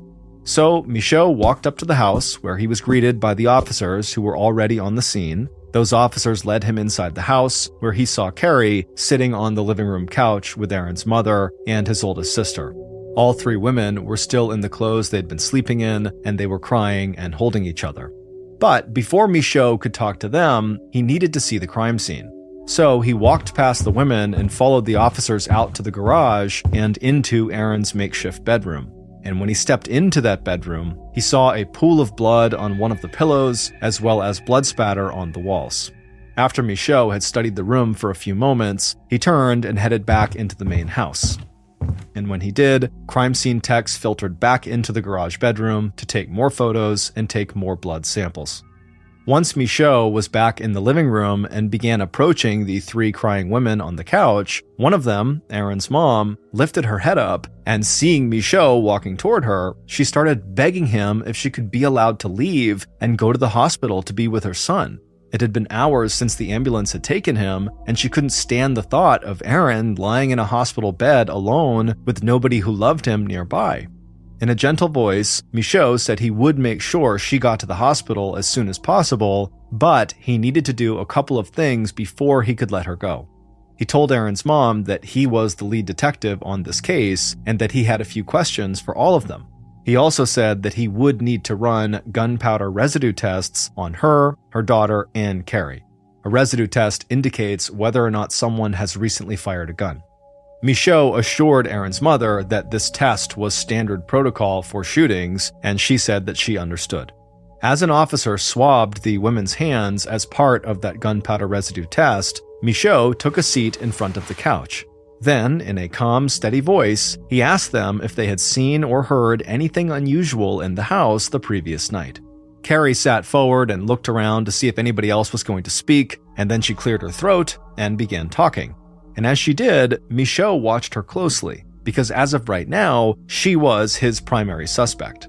As Carrie spoke with a shaky voice, she made it clear that she had been asleep in bed with Erin when she heard this loud noise, and she said when she woke up because of this noise, she saw two men with blue bandanas over their faces rushing out of their little bedroom, and then she turned and saw Erin was bleeding on the bed next to her. Michaud had worked enough violent crime investigations in the area to know that men in blue bandanas almost always meant the same thing, the 74 Hoover Crips. So Michaud asked the women if Erin had any connections to that gang. And at this, Erin's mother told him that Erin was heavily involved in Mary Thompson's anti-gang task force. The idea of gang members carrying out a hit on an anti-gang activist made a lot of sense to Michaud, but there were still a few things about the crime scene that stood out to him. There was no sign of forced entry into the house, and Carrie was left completely unharmed.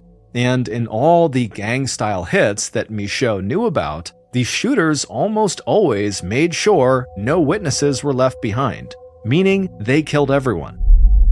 Michaud thanked the three women for their information and told Erin's mother and sister that someone from victim services would arrive soon to escort them and the rest of their family to the hospital.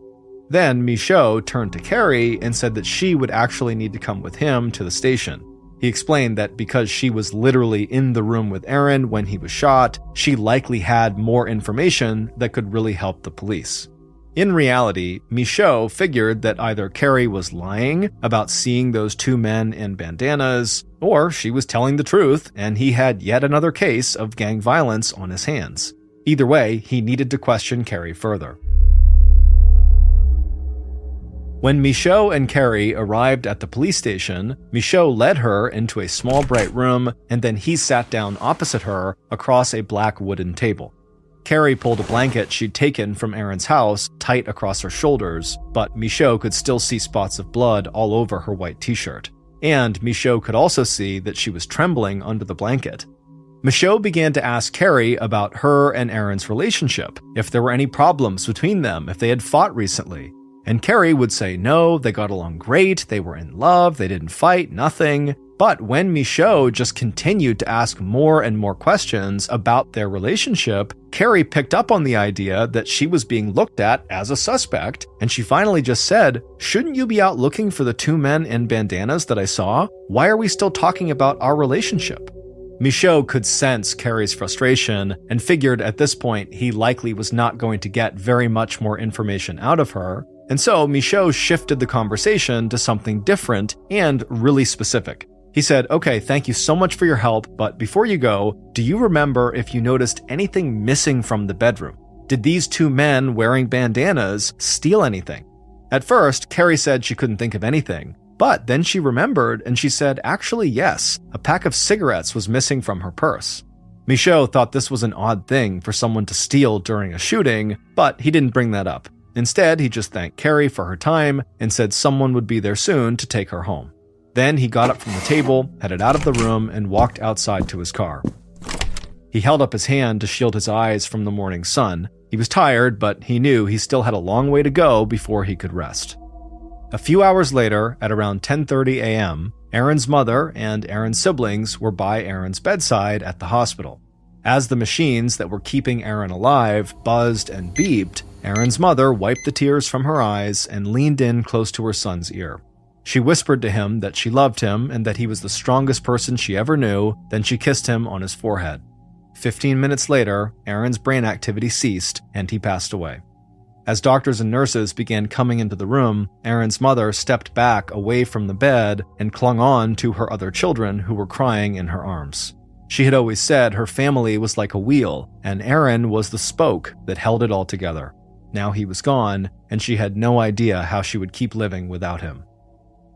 A few hours after Aaron died, Detective Michaud parked his car outside of a house located only a few miles away from Aaron's house. Michaud had just learned that Aaron's mother, sister, and Carrie had all tested negative for gunpowder residue, which meant none of them had recently fired a gun, and therefore very likely were not involved in Aaron's murder.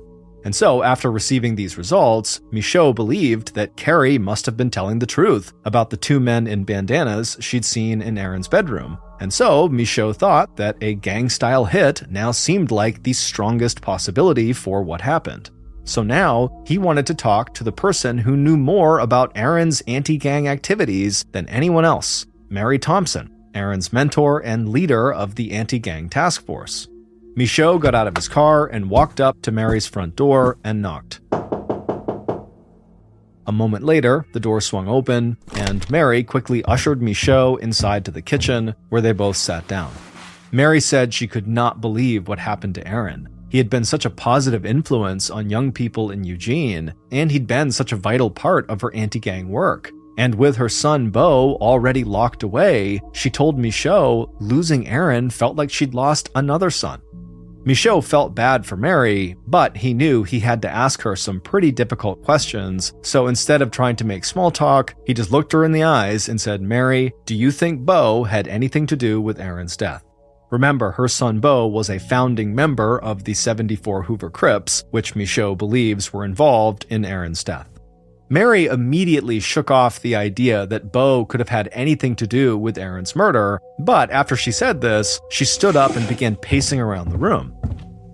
Michaud noticed her somewhat anxious behavior and asked her, how can you be so sure Beau was innocent? And Mary would say, well, for one, Beau and Aaron were really close, and two, Beau is in a juvenile detention center and has been for weeks and was when Aaron was killed, so he couldn't have done this. Michaud nodded like he agreed with her, but in truth, Michaud knew that it was entirely possible for crimes to be committed or at least masterminded from behind bars, especially when gangs were involved. And Michaud also knew mothers would often say anything to protect their sons, even if their son was clearly a gang member and she was clearly an anti-gang activist. So Michaud ultimately thanked Mary for her time and information and just asked her to please let police know if she thought of anything that might help with their investigation, and she said she would. Over the next few days, Michaud tried to question known members of the 74 Hoover Crips, but none of them were willing to talk to him because he was police. But on October 6th, so 3 days after Aaron's murder, Mary reached out to Michaud and gave him a huge tip. Mary's anti-gang work put her in contact with a lot of young people who were trying to get out of the gang life. But some of them still had connections to the 74 Hoover Crips, and she called police to tell them that some of those kids she worked with said they knew who had killed Aaron because the killers were bragging about it at school. Jim Elstad and Joe Brown were two teenage boys who had gone to school with Aaron and one of his sisters for years. At one time, they had all been friends, but recently, Jim and Joe had gotten heavily involved with the 74 Hoover Crips, and now they were being overheard bragging that they had shown their worth to the gang by killing one of the loudest anti-gang activists in Oregon, Aaron. Police tracked Jim and Joe down at their houses and brought them in for questioning. Michaud met with them in a small room similar to the one where he'd questioned Carrie. The fluorescent lights were bright and buzzing overhead. Michaud sat down across from them at a table and just stared at them for a minute. They were both average height or shorter, and neither of them looked like they weighed more than 150 pounds. As he stared at them, he was sure they never would have had the guts to try to take on the 6'5", 230-pound Aaron if they didn't have a gun with them. Michaud eventually leaned back in his chair and then calmly said that he had heard they had been bragging at school about being the ones who'd killed the big guy. And Jim and Joe just grinned and said, yes, they were the ones who'd murdered Aaron. Michaud stared at them in shock. He'd just spent days dealing with other gang members who wouldn't say a word to him, and now these two boys weren't trying to hide their gang affiliations or their crime at all. What was going on?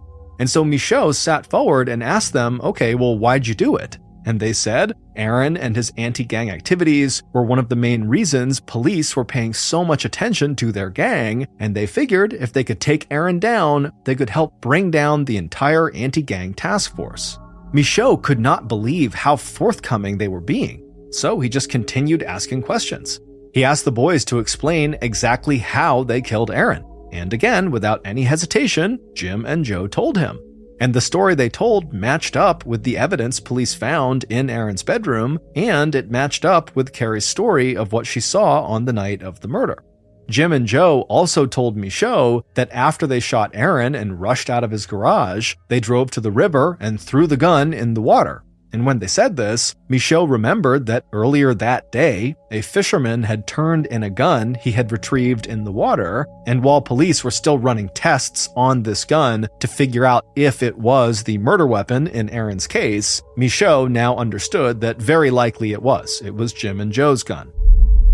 After Jim and Joe told Michaud everything, Michaud arrested them for Aaron's murder. But while the rest of the police department began congratulating Michaud on getting the case solved so quickly, Michaud couldn't help but feel like something was off. This was too easy. Jim and Joe had said they killed Aaron to reduce attention on the 74 Hoover Crips, but killing a well-known anti-gang activist who was beloved in the community seemed like a surefire way to do the opposite of that. So why in the world would the 74 Hoover Crips do something like this? Who would sign off on this? It all just seemed totally backwards.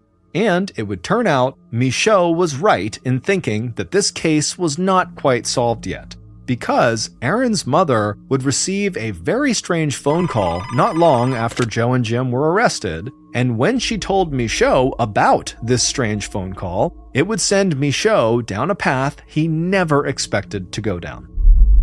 Based on that strange phone call Aaron's mother received, and evidence gathered and interviews conducted during the investigation, here is a reconstruction of what police believe happened to Aaron Itorra in the very early hours of October 3rd, 1994.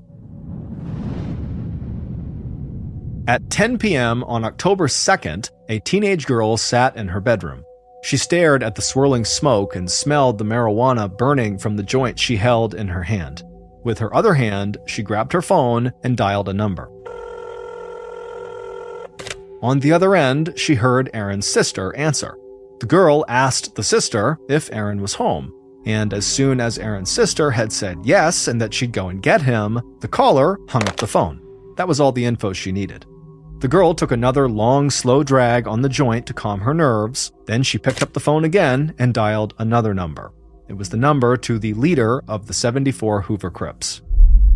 When the gang leader answered, the girl took a deep breath, then she said Aaron was home. The gang leader told the girl she'd done a good job and then hung up. After that, the gang leader called a young man and told him that everything was in place and that tonight was the night. Hours later, at around 1 a.m. on October 3rd, two young men dressed in black with blue bandanas covering their faces walked down the street towards Aaron's house. The streetlights were bright, so they moved fast and tried to stay in the shadows. One of them clutched a .45 caliber Smith & Wesson revolver in his hand. When they reached Aaron's house, they stopped on the street out in front of it and just stared. All of the lights inside were off, and so the two young men hoped that this meant everyone inside was asleep. As they stared at the garage door that they knew led to Aaron's room, they both wondered if maybe they were going too far. But they knew if they didn't go through with this, they would be in trouble with the leader of their gang, and that was the last thing either of them wanted. So they eventually just nodded to each other and then walked up to the garage door. The garage door was not locked, so they crouched down and just slowly raised it up, trying to make as little noise as possible. and once they were inside the garage, they walked over to the corner where Aaron's makeshift bedroom was. They opened the door, and right away they could see Aaron and Carrie sleeping in the bed.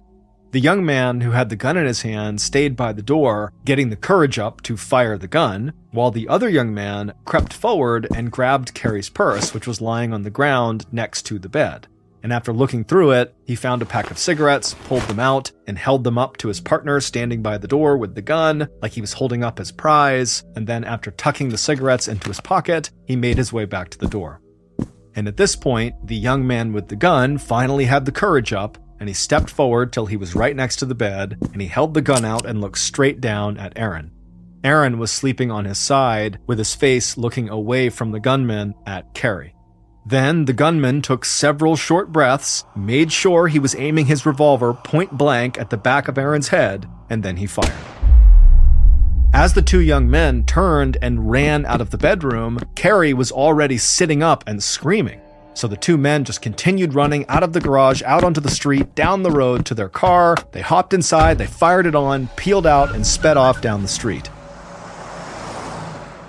When the two young men got out of Aaron's neighborhood, they started laughing and shouting with excitement. Then they pulled down their blue bandanas, and both of them let out a huge sigh of relief.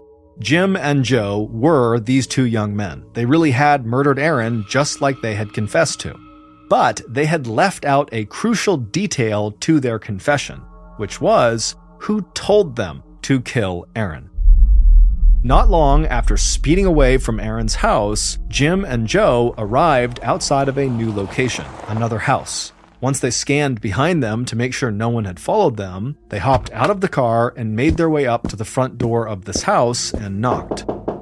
Within seconds, the door had swung open, and standing in front of them was the leader of the 74 Hoover Crips.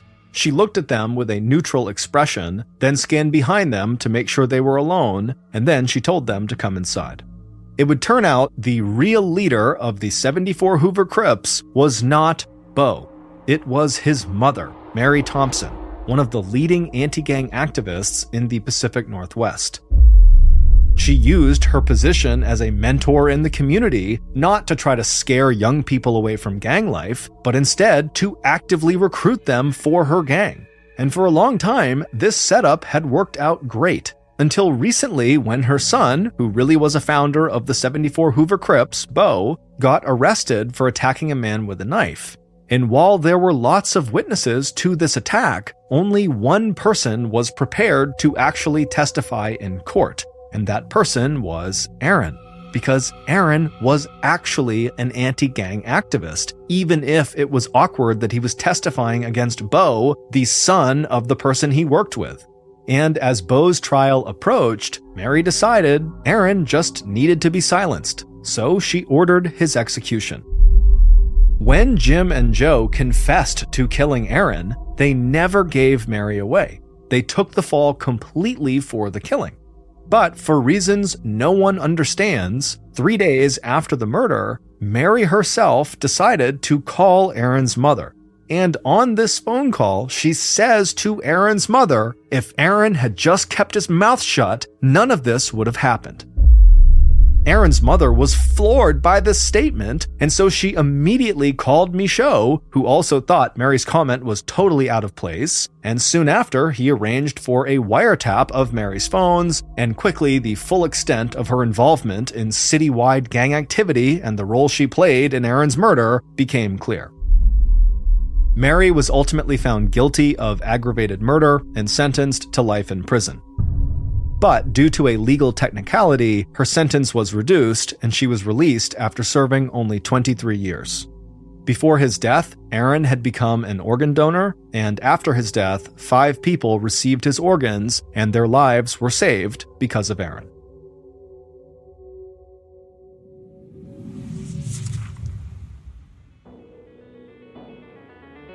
Thank you for listening to the MrBallen podcast. If you enjoyed today's story, be sure to check out our YouTube channel, just called MrBallen, where we have literally hundreds more stories just like this one, but many of those stories are only available on YouTube. So go check it out, MrBallen on YouTube. So that's going to do it. I really appreciate your support.